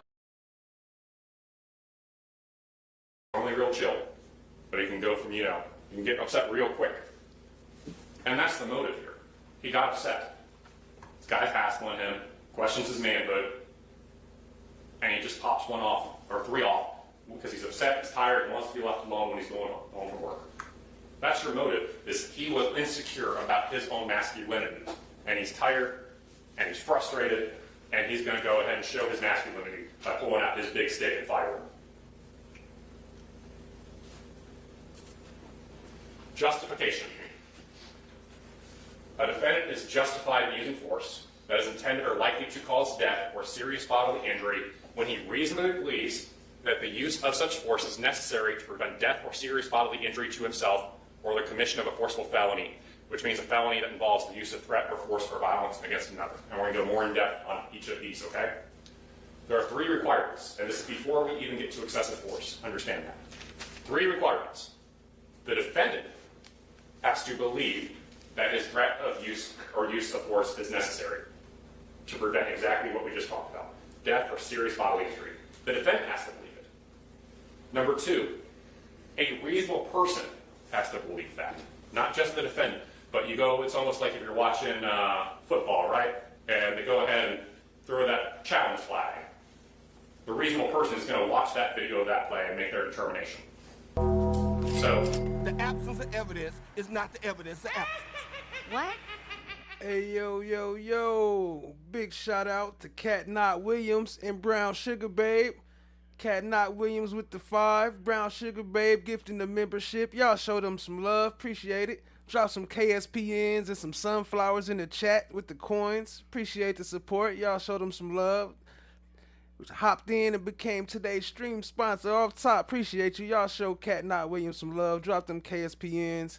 Go and sub up to her channel. I dropped the link right now. She just finished covering the crazy dude who chopped up his wife. I don't even know his name. Soto. What's his name? Casey Odo? I don't know. Anyway, the one with Doug Weinstein. So it's some good content. Y'all go check her out. I'll drop the link in the chat. Appreciate you, family. on that challenge flag, when that's thrown, and they start inspecting it, does it hold up? And then number 3, it has to be what prompts him to threaten or use the force. So let's talk about that first requirement. You know what's going to happen, right? You're going to be charged. And I know you said you want to clear your name. You're going to be given the opportunity. I'm going to get charged in that self-defense. So here's the problem. When the police shoot someone that doesn't have a gun and we say we're afraid for our lives, the police... I didn't say that. Didn't say what? That you were afraid for your life? I didn't say that part. Okay. You were just scared. Fluctuates back and forth, but where does he end up at the end? They self-defense, right. His final thing where he finally lands after the end of his interview is, I didn't say that. I shot because of self-defense, but I didn't say that. I was afraid for my life. Now, did he say that earlier? Yeah. He said he saw a light flash. But here's the point. He's not even certain about that. And you have to be certain. Flight is consciousness of guilt. They want you to go ahead and believe what Alfred Burley gets up here, and Alfred Burley says he's a calm person. I don't think he would do that. But they don't want you to believe that Alfred Burley also was told that he had changed his clothes and was avoiding police and taking a different route. It's all or nothing, y'all.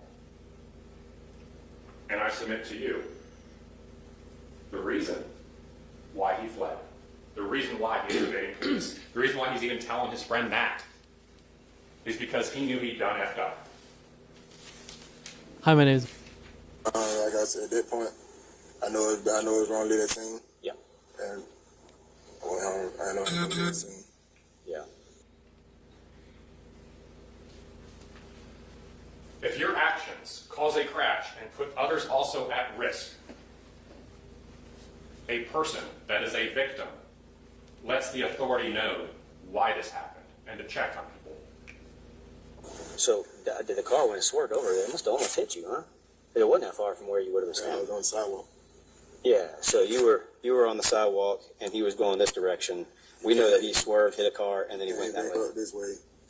I got 2 shots toward the driver. It was the driver window. It was no passenger. It was the driver window. And then shot out that way. Yeah. And then I guess it hit the other car that came past. Then the other car that came past. His actions put other people at risk, and he doesn't even call 911. Common sense and reason, y'all. He's on the sidewalk. When he's firing this gun, shell casings going, law enforcement's out there, canines. Defense tries to say, oh, it's dark. No. You heard from the canine handler. They were running dogs up and down, both when they first got there during daylight and they even came back. Where are the shell casings? Now, if you use your common sense and reason, why is there not 1? Why is there not 2? Why is there not 3? There should be at least 1 if he's not picking those up. You want to know why, when that truck drives past, that you don't see him on the sides? Because he ran into the woods after he shot him, which is exactly what Burley's talking about, taking a different route. Picks up shell casings, runs into the woods. You don't tamper with evidence if you are a victim. Now let's talk about what a reasonable person would do, because this is also required. Would a reasonable person believe that there is no other option but pointing that gun and firing 3 times at a driver's side window on a roadway that has other vehicles on it, when you never saw a gun, never had a threat of harm, 2.5 lanes away, vehicle's not even in park, the door is not open, there are other vehicles you can wave down. We all saw the videos of cars coming and going, including the truck, right? Y'all remember that portion from Herman Broadus? Didn't appear that there were any kind of people in distress when you drove by, right? No pedestrians in distress. No. Plenty of cars to wave down. We all saw the timeline, only a few minutes away from the store. Also, you've got your, I'm still going to call it a skateboard because I don't know what it changed into between closing and this, but you still got some kind of object you can get on. Has a cell phone. He's armed, so there's other options. And was there a corner store 2 blocks away? So, challenge flag thrown when the defendant says that I actually truly feared for my safety. Take it up for review. What does the review say? Call overturned because of these facts. That is not reasonable.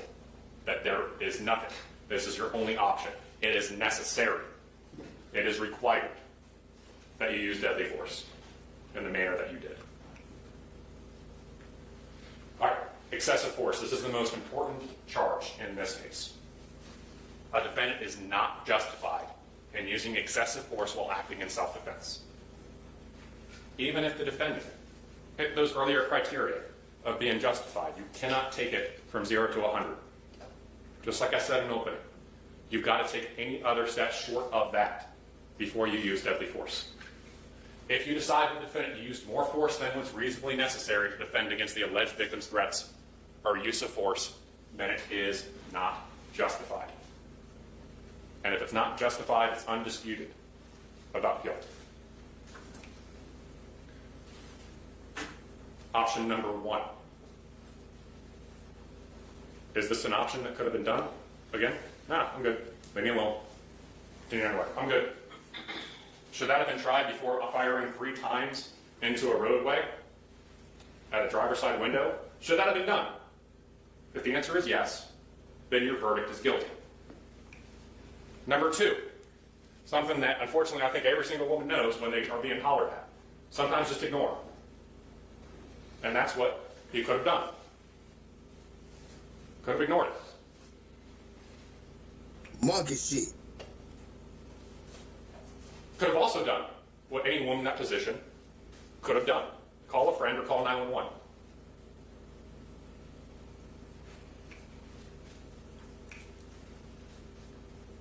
Could have done anything that a woman could have also done in that situation, or that you're armed. If you believe that this is a step that could have been taken, before using deadly force, if you believe it could have been done. Just say, I told you once, I'm good on the ride, I told you twice, I don't want to get in and do anything sexual, I got a gun, leave me alone. If that is an option, before murdering James Thomas, your verdict has to be guilty. Option number Puñetas. ¿Qué puñetas? ¿Qué puñetas? number 6. Could have shown it. Could have shown the gun. If that is an option, short of using the gun. Because, let's be honest, the phrase is not, if you got a gun, you got to use it. It's, if you got a gun, you got to be prepared to use it. If that is an option, a step that should have been taken before using deadly force, your verdict has to be guilty. If you're, go ahead and not just show it, but actually pull it out and show you mean business. If that is an option, short of pointing that gun and shooting 3 times, if that is just anything that could have been done, short of doing that, your sworn duty to uphold the law is that that is excessive force, and the defendant is guilty. No. Point the gun. No. I don't even know any further business, right? Now we're almost getting into aggravated assault territory, if you're not justified. Should you have pointed the gun? Go on. I ain't playing. Could that have been done to a car 40 feet away that wasn't even parked, with the door not open, where there had been no threats and no firearms done? And in the 2 prior interactions, there had been never an attempt to get out the car. Could that have been done? If the answer is yes, your verdict has to be guilty. Option number 9. Can you shoot a warning shot, either into the ground or into the woods? Right? I'm not talking about, shooting in the ground, and I might have shot myself off ballistics. Come on, y'all, use your common sense. There's grass also over there, there's woods, it's offensive to your intellect. Could this have been done? The most extreme situation, short of actually pointing and pulling the trigger. Could it have been a warning shot? Once, twice, 3 times, empty the entire damn magazine, I don't care. While screaming top of your lungs. Is that an option? Could that have been done? If the answer is yes, your verdict has to be guilty. So, what I ask you when you go back there, I believe oftentimes they have a whiteboard. This is the easiest way to reach your verdict when it comes to excessive force. Write out these options. At some point, you will stop. And if you do not stop, and if you stop before you hit number 10, your verdict is guilty. Write that out. Decline. Ignore. Call family member or friend. Call 911. Warn arm. Show arm. Pull the firearm out. Point the gun. Shoot a warning shot. Some of you, I bet, are going to go ahead and once you list those out and you start voting, you may have 1 or 2, 3, 4, 5, 6, 7, 8, 9, 10, 11 drop after, say number 1, say number 2. But they're going to start getting filtered out. And at some point, as you work your way down through all of those options, none of you will be left. And at that point, 1 through 9 is guilty. Decline, ignore, call family member or friends, call 911, warn have a gun, show have a gun, pull gun out, point gun, fire gun into the ground, any of those. And number 3, the defendant's reasonable belief must be what prompts him to threaten or use force. This goes both ways, y'all. Because they talk about, I might be kidnapped, or he might have a gun, or he might run me over in a car. Would he have used deadly force if the driver of that vehicle was a woman? Would he? If he wouldn't, what prompts him to threaten or use force is the fact that a gay man hit on him, which means that he's not entitled.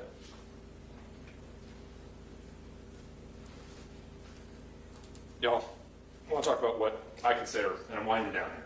I appreciate the patience. I know we're going into your lunch a little bit here. But this is important to me. I've been doing this for a minute. I feel like I get more gray hairs every day, the ones that don't fall out. And throughout time, him, I've had a lot of mentors. And one of my mentors once told me what the three most important words in the English language are. And the first is truth. It's actually where we get our word verdict from. Verdict means veritas and dictum. It's Latin. Veritas, truth. Dictum, words, written, right? So when you write down your verdict, that verdict is the truth. And the truth is not always great. It's ugly. We don't have to condone James Thomas not leaving him alone. Nobody's saying that he shouldn't have left him alone. But didn't the officer in the case we was just listening to yesterday say that the jury's not always right and the verdict's not always right? So that's why they have the appeal process? So how you gonna say that's the truth? That's crazy. What we're saying is that... Shout out to Allie. Oh, wrong button. Shout out to Allie with the donation. Appreciate you, family. Y'all show us some love. Drop some Allies and some coins in the chat. The absence of evidence is not the evidence of absence. What?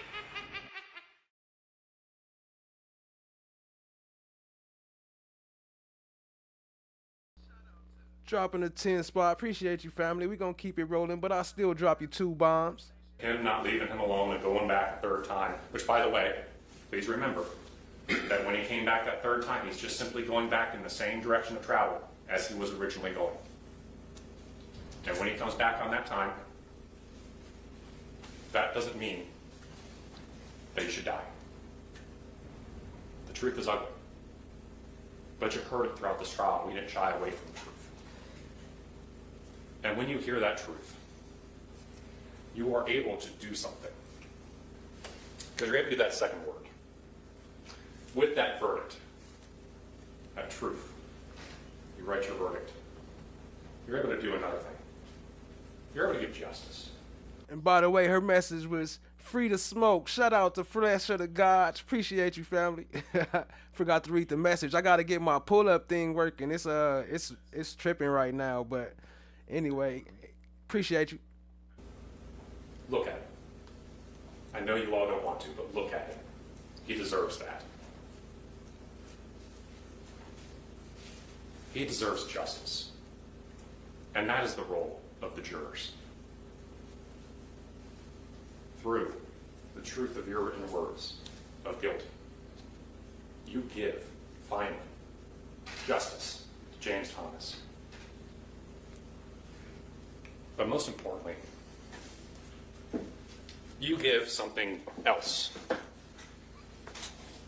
You give peace.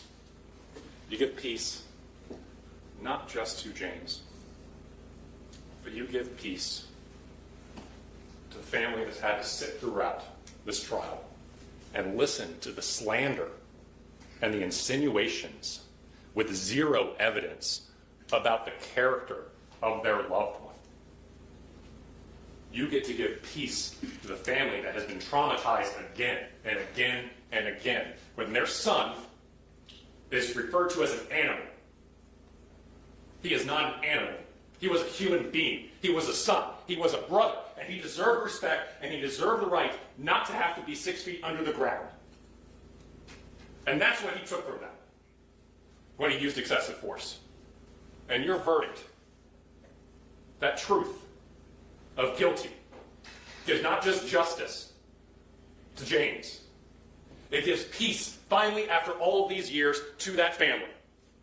And it gives peace to the community that you live in, to know that we are not the wild, wild west.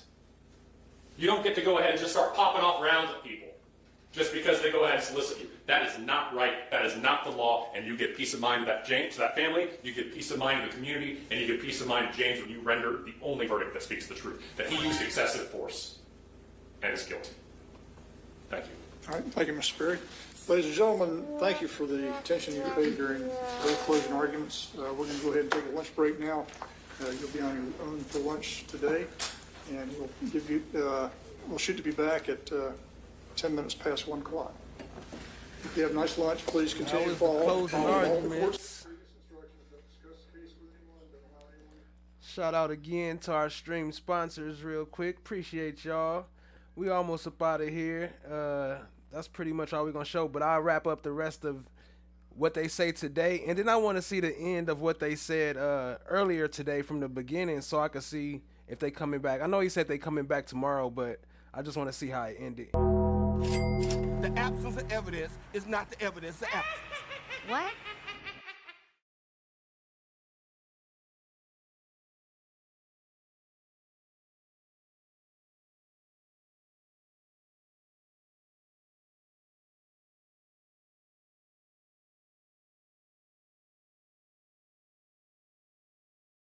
Shout out to Brown Sugar Babe dropping another gifted membership. Appreciate you, family. Y'all show her some love. Drop some sunflowers. Drop some BSBs. Drop some coins. Appreciate you. Hey, it's crazy how they got the time, because you can see they show you how much time they be taking. They be taking them extended breaks. Look at the clock. Talk about 5 minutes, 10 minutes. Look, heck no. Look, that's good. They should do that. They should always put the time on the clock on their breaks. Appreciate y'all being here though.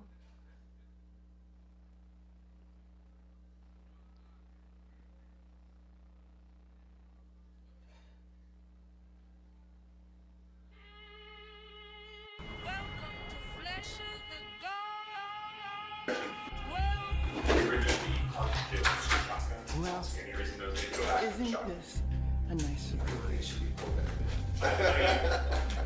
That's fine. I agree with you.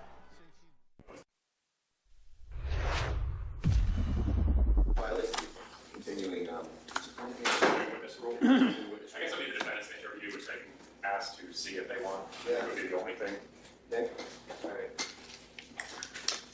All right. But they're welcome to request it. Yeah, I'll take it.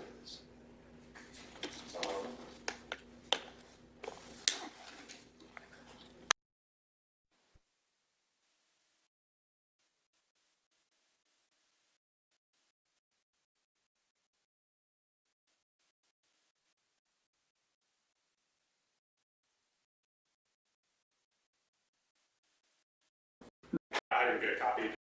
I can listen. You may make notes of various instructions I give you, and if you need it to be reread to you later on down the road, please just let me know. Ladies and gentlemen, you are considering the case of the state of Georgia versus Alton Oliver. The grand jury has indicted Mr. Oliver with the offenses of murder, felony murder, and 2 counts aggravated assault with a deadly weapon, criminal damage to property in the first degree, and possession of a firearm during the commission of a felony. The indictment reads as follows. Clerk's number 23 SC 186580. State versus Alton Deshaun Oliver, charged with the offenses that I just read to you. This is a true bill that was returned on March 17th, 2023. And to this indictment, he has entered his plea of not guilty. The state of Georgia, County of Fulton, and the Superior Court of said county, the grand jurors selected, chosen, and sworn for Fulton to wit. The names of all the grand jurors are on here. This indictment will be out with you in the jury room. In the name and behalf of the citizens of Georgia, do charge and accuse Alton Deshaun Oliver with the offense of murder for the said accused in the county of Fulton, state of Georgia, on the 29th day of December 2022, did unlawfully and with malice aforethought cause the death of James Marquis Thomas, a human being, by shooting him with a firearm, contrary to the laws of the state, good order, peace, and dignity thereof. Count 2. The grand jurors aforesaid, in the name and behalf of the citizens of Georgia, do charge and accuse Alton Deshaun Oliver with the offense of felony murder for the said accused in the county of Fulton, state of Georgia, on the 29th day of December 2022, did unlawfully during the commission of a felony, to wit, aggravated assault with a deadly weapon, cause the death of James Marquis Thomas, a human being, by shooting him with a firearm, contrary to the laws of the state, good order, peace, and dignity thereof. Count 3. The grand jurors aforesaid, in the name and behalf of the citizens of Georgia, do charge and accuse Alton Deshaun Oliver with the offense of felony murder for the said accused in the county of Fulton, state of Georgia, on the 29th day of December 2022, did unlawfully during the commission of a felony, to wit, criminal damage to property in the first degree, cause the death of James Marquis Thomas, a human being, by shooting him with a firearm, contrary to the laws of the state, good order, peace, and dignity thereof.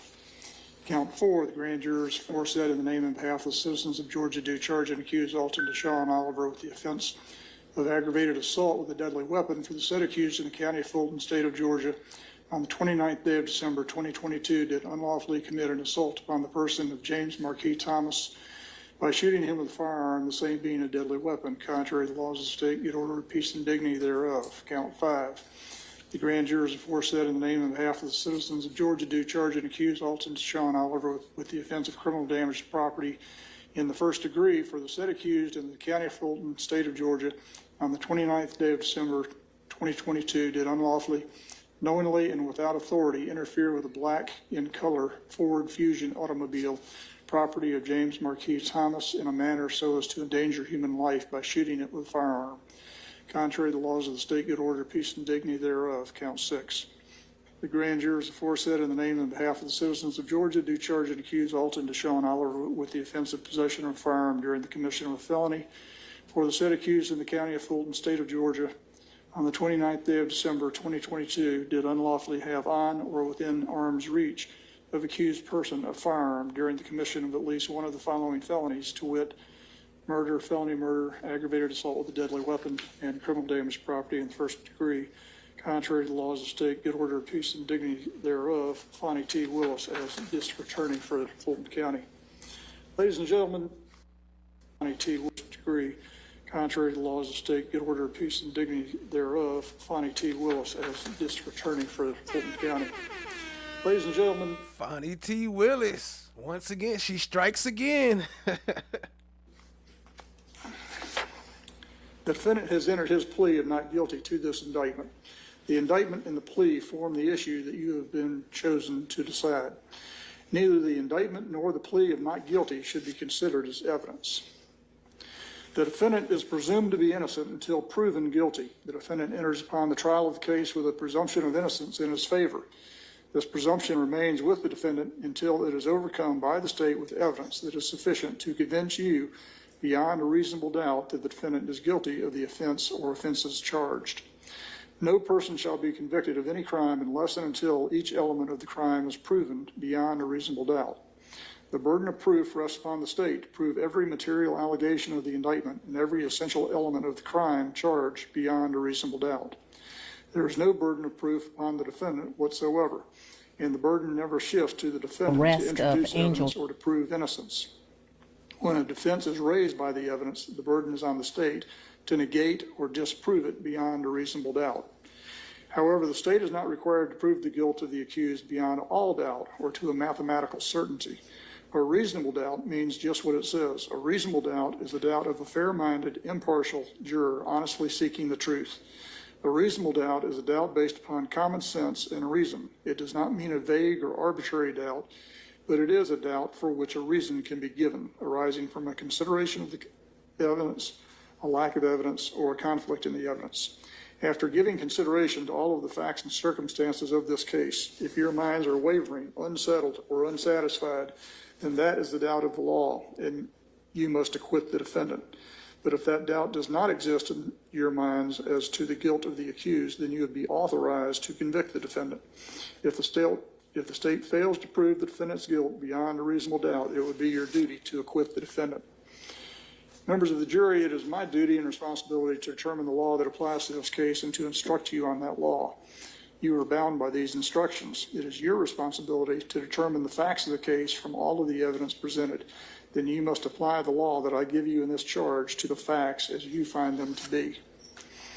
Your oath requires that you decide this case based on evidence. Evidence is the means by which any fact which is put in issue is established or disproved. Evidence includes all of the testimony of the witnesses and any exhibits that have been admitted during the course of the trial.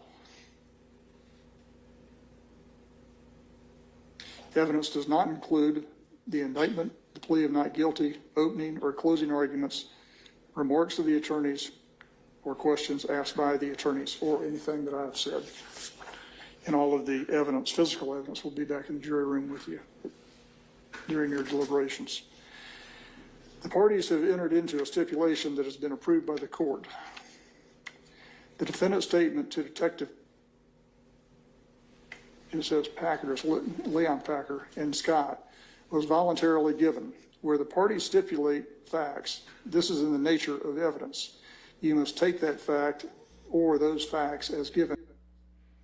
Okay, we get it. It's just jury instructions. That's all that's left, and then they about to wrap up. And I ain't gonna put y'all through me figuring out what he said earlier because we already played it. I'll go back and come back to that. But before we get out of here, we're gonna play a little bit of Fannie Willis' new little talk. See what y'all think about that. And then we up out of here. Appreciate y'all being here, family. Hit the like, hit the subscribe, tap in, share with a friend. Shout out to all our stream sponsors. Show them some love. Brown Sugar Babe, Allie, Cat Not Williams, Chan My Black is golden. The absence of evidence is not the evidence of absence. What?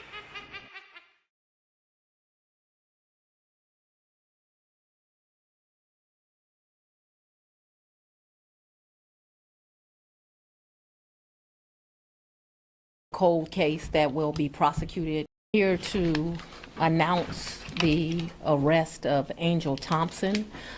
This is another cold case that will be prosecuted by this office. I want to allow most of my time to let you all ask questions. So much of what I'll do is just introduce people. First, I think that we should start with Mr. Clay Bryant. Clay Bryant is here. He is with the Troup County Sheriff's Department. It is because of his diligence and just really unwillingness to give up the fight for justice that brings us here today. But everybody needs a partner in life, and it seems as though he found one in Sandy Springs Police Department Detective John Nanoff, who has done an amazing job putting this together. And if you have been here with us for other cold cases, you know that Cheryl McCullum of the Hateville Police Department has been an integral part of this case. This case involves what are just horrific facts. We know that we had a young lady move down here like young people do to start her life, Miss Nicole Austin, and that's a name that I want you to remember because that is the important name. She was 24 years old at the time of her death. When they found her body, it was cut. They found 13 pieces of her body, but they were not able to identify her. And the reason that they were not able to identify her is because until this day, we still have not been able to find her hands, her feet, or her head. And so there was no way to identify her. It is modern science, and really the Sheriff's Department, who decided many, many years ago to load up the DNA from this case into the system. Luckily for us, Miss Austin's sister tried to do Ancestry, and that was the first time that we were able to identify this young lady. Once we identified her, we were able to find really a wonderful story and a trail of love.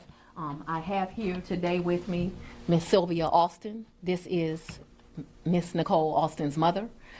What you will find out that her and this detective have a lot in common, that once her daughter went missing, she returned to Georgia no less than half a dozen times to try to locate her and was helped by the Palmetto Police Department and other police departments, but was never able to locate her daughter. And unfortunately, now we know why. Her daughter just a was hot no mess. longer with us. Flush of the Was Gods, died good at to that see time. you. Good I do to want you all, see like you. I said, to have time to ask very specific questions.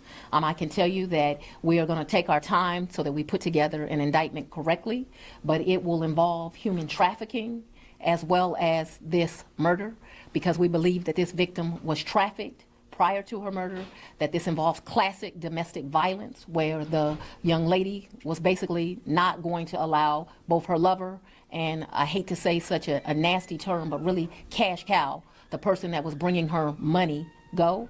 And it ended tragically in this death. And so we very much plan to pursue this, but we're going to take our time with this indictment, but expect an indictment around the end of October. With that, I would like you to be able to ask questions, mainly of our detectives in this case. So if you will step forward. So. Again, this, like I said, is the person that would not let this case go. Are there any questions that you specifically have for him? Sir, if you could first just talk about just the emotions involved in this case and to finally bring some answers to the family. I'm a parent as well, and the just the feelings of frustration and abandonment that Ms. Austin must have felt when she couldn't get back in touch with her child, knowing something's wrong. And it's just, I couldn't imagine it. You know, I've dealt with a few of these situations before, and these families just go through so much. And, you know, everybody talks about closure, and, you know, there ain't no such thing as closure. You got birthdays and Christmas and Thanksgiving and family things, but they deserve the finality. They deserve the truth. And we were just lucky enough to be able to find some facts that led us to the truth of what happened to Nicole. And sir, can you tell us, I'm sure you've covered a lot of cases, but this one, the horrific nature of this case probably is... It's beyond the pale of what it took to do this. It took a true sociopath to do it. He said, I know this is important, but look at that watch. Look at the watch. What happened here. I mean, how calculated was it? I mean, looking through the details, less than a month after, looks like she tried to rent a room of the victim to the years of using her identity by cars. I mean, how calculated was this process even after? After I retired, I've been in law enforcement all my life, practically, and after I retired, the sheriff in Troup County asked me to come back, which was only last year in August, and look at some cold cases that he had so early on. But I want to be sure to give the credit for early on for what had happened. The DNA was put in CODIS and didn't get a hit because she had no criminal history. And then at some point in around 2015, Sheriff's Department got some money, and they decided to try to do genealogy to try to run down who might have been a relative, and we'd have a place to start. Well, that didn't work out for us. And then For the suspect, just to see how calculated and the continued kind of use of this victim's name, I mean, what does that kind of show you? What does that tell you? Well, I mean, even like you said, a month after the apartment was being rented out, the night before, or the night the body was found, she was already on dating websites looking for new people to communicate with. And then, like you said, the month after, she's already trying to rent the room. She's already trying to sell the car that they moved down here with. But then to continue to open email accounts, to continue to open bank accounts in the victim's name, to continue communication with SSI and HUD Housing to receive those benefits, it's astounding that she was able to do what she did for how long she did it. I've never seen something so calculated and so meticulous before, but she did it very well, and I believe did it alone, which is why it took so long to get where we are today. How much did she take over the years? Is there any estimate? It's approximately $139,000. Yes, between Social Security, which was a little over $60,700 some dollars. Food stamps, she received a little over $17,000, and then HUD Housing approximately 60, HUD Housing was, approximately $60,000. This continued from 2007 until when? So end of 2007 until benefits stopped March of 2015. So eight years. 8 years. Can you talk to just the layers of this? I mean, it looks like, there's the government benefits. It looks like she was involved with the cars, lawsuits, arrests, all as Nicole Alston for years and years and years. I mean, she legitimately lived as Nicole Alston for that time, to the point that when in 2010, when it was time to renew Nicole Alston's driver's license, she did so with her biographical information, but she updated the picture to her own picture. And so that brings us to a very important point, and you all want news, but we want help. I want people to go back to this time period in 2007. This is a picture of the defendant. We know that right prior to their death that they were living at 9100 Cascade Palmetto Highway. That property during that time period would have been called Genesis Gardens. It's known today as Palmetto Reserve, but back in 2007, it would have been known as Genesis Gardens. If there is anyone that is familiar with this couple at that home and can bring forth information, we would like you to contact the district attorney's office and the lead attorney, Will Wooten. If there is any information regarding other women being victimized and trafficked, we would like you to call the district attorney's office. The nature of this case is gruesome. What happened to this young lady prior to her being killed is horrible, but trafficking didn't just start in 2023. We know that it has been going on a long time, and it is very important to us that when we bring forth this indictment, we include all of the victims in this case so that we can get justice for them. And so if you know something about this case, please contact the District Attorney's Office and reach out to Will Wooten. Yes. Is there any reason to believe she may have been grooming more people to commit similar crimes? What we know is that immediately after he led to that fact, that immediately when this young lady goes missing, and we now know is deceased, that she's immediately trying to get other victims, other women to date. And we believe that that is the nexus to trafficking other human beings, other women. Would it be possible to hear from Miss Alston's family? Yeah, for her mother, yes. Ma'am, just if we could hear from you, your reaction to receiving this news and any words you might have to say for those who might still be out there who could possibly come forward and help with the case. Good morning. Ask a question. I never stopped looking for her. Not receiving a call at Christmas or New Year's or birthday, it resonates because that wasn't Nicole. But she was grown, and you don't always need your witching mama. So I didn't think of it much. But she didn't deserve this. And I wish I never let her come to Georgia. Ask a question because I'm not going to hold up well with regular stuff. Just for those who never had a chance to meet her, for those who never got to know her. Nicole was bubbly. She had a smile that was infectious. Yeah, Beyonce, her favorite cartoon character was Tweety. She would make these. Yes, she was an artist. Nicole had some learning disabilities that I say to her artisticness, which possibly led to her being victimized in this way. She kind of depended on people for help. She had dyslexia. And so her needing people that she trusted would have been paramount. So her coming to Georgia was brought on by this person, as I was told when she left, as her helpmate, like, oh, I'm gonna be all right. She's gonna help me. I'm gonna be okay. She's just a sweet girl. Just trying to make bad ones. But she was the life of the party. Like, she was happy. And through all her trials and struggles, she always made everything seem okay. She was always the one people call on to talk to. And she didn't see life as gray as others, but I just haven't seen her in so long. Thank you. Thank you. Well, we want to thank you for coming by.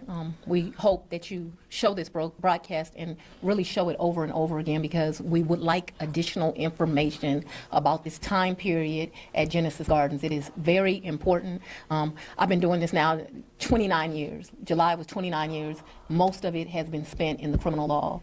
This is by far one of like the top 3 gruesome cases, and her mother led on to it. We know that this young lady was taken advantage of because she had to depend on people to get around because of her dyslexia, but she had value, she had worth, and she did not deserve this, and so we're asking for the public's help today. Thank you. Relationship, friends, were they romantic? Can you, elaborate a little bit? We believe that there was a romantic relationship, and you all see many times in domestic violence, and especially in our trafficking cases, there's really 2 kinds of traffickers. One that we refer to as the boyfriend, or in this case, the girlfriend human trafficker, that makes you think that you love them and you care about them and you are their helpmate. The other kind of trafficker is the guerrilla. Unfortunately, that girlfriend or boyfriend human trafficker often turns into the abusive person. One thing that the mother shared with us is just 10 days prior to her daughter going missing and ultimately we know being killed, that Nicole had called home and conveyed to her that this young lady had become abusive towards her and that she wanted to come home at this time period, but said she had it under control, and that was her last phone call. Thank you all so much for coming out today. The absence of evidence is not the evidence of absence. What? I think Fannie is smart for that, for what she's doing. I think that's a very smart move, what she's doing right now, because she been looking real bad in the news and the media and all that stuff. Like, you know, she been looking real bad with the cases, with the trials. So it's smart for her to do something that nobody gonna be able to argue against. Like, you know what I mean? That's people gonna be sympathetic about the situation and about what's happening. So she best off to be advertising that type of stuff instead of talking about gangs and all that YSL stuff, because she was looking real bad over there. So I think that's a smart move to try to get her back in good graces. But she's still full of, yeah, that one. Shout out to our stream sponsors of the day, Allie, Cat Knot Williams, Brown Sugar Babe, and Chanma Black is Golden. Y'all show them some more love. And other than that, I appreciate y'all. Oh, also, I do want to say, too, I think old boy that we was covering earlier, you know, in that case in the back, I think he going to be found guilty. His lawyer didn't do such a good job on the closing arguments. The Love Hilton lady that we played earlier. So I don't think that that's gonna hold up so good with that jury out there. I guess it depends on who in the jury box, but either way, it's looking pretty bad for him. So I don't know, man. I don't know if he gonna get away with that one. So we'll see. I'll cover some more of that, and then I'll cover tomorrow night. We'll finish up. I don't even want to mess her name up. Y'all know I ain't good at names. Anyway, we be back tomorrow night. Much love. Appreciate y'all. Shout out to everybody for coming and hanging out. Shout out to No One. Shout out to Aaron Adventuring. Shout out to Brown Sugar Babe. Shout out to Cat Knot Williams. Shout out to Chanma Black is Golden. Shout out to Allie. Appreciate y'all hanging out. Brown Sugar Babe. What's that? Cavolo? I don't know. I have to look closer. I think it say Cavolo. Appreciate you hanging out with us. YP Com Chick, appreciate you hanging out. Kissing Pink came through, appreciate you. And other than that, everybody, stay fresh, stay blessed, and until next time, make sure you Have a good night. Have a good night. Have a motherfucking good ass night.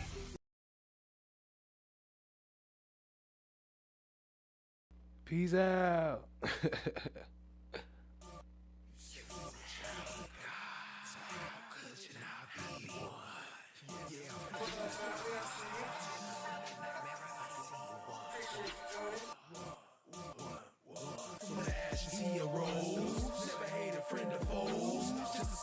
See you tomorrow, YP. Appreciate you hanging out. Rock Solid TV. Metaphysical reaction.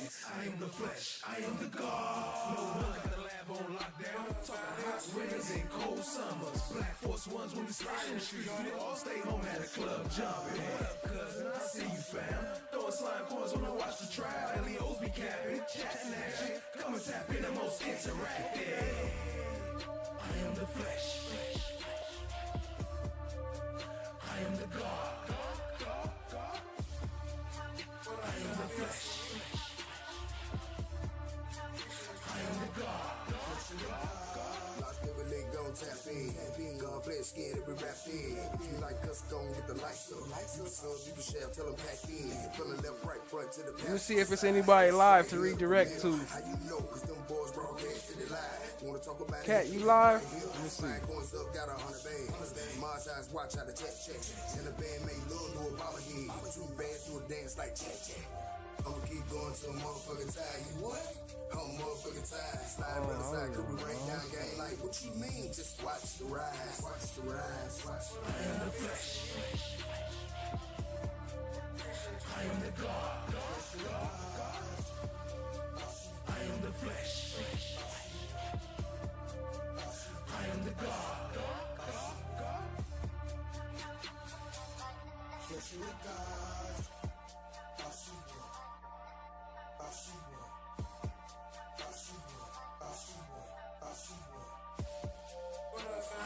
y'all upcoming.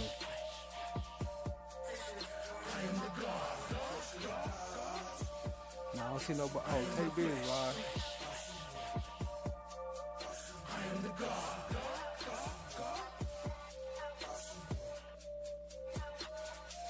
Alright, Tay B is live. We can redirect that way. Appreciate y'all hanging out.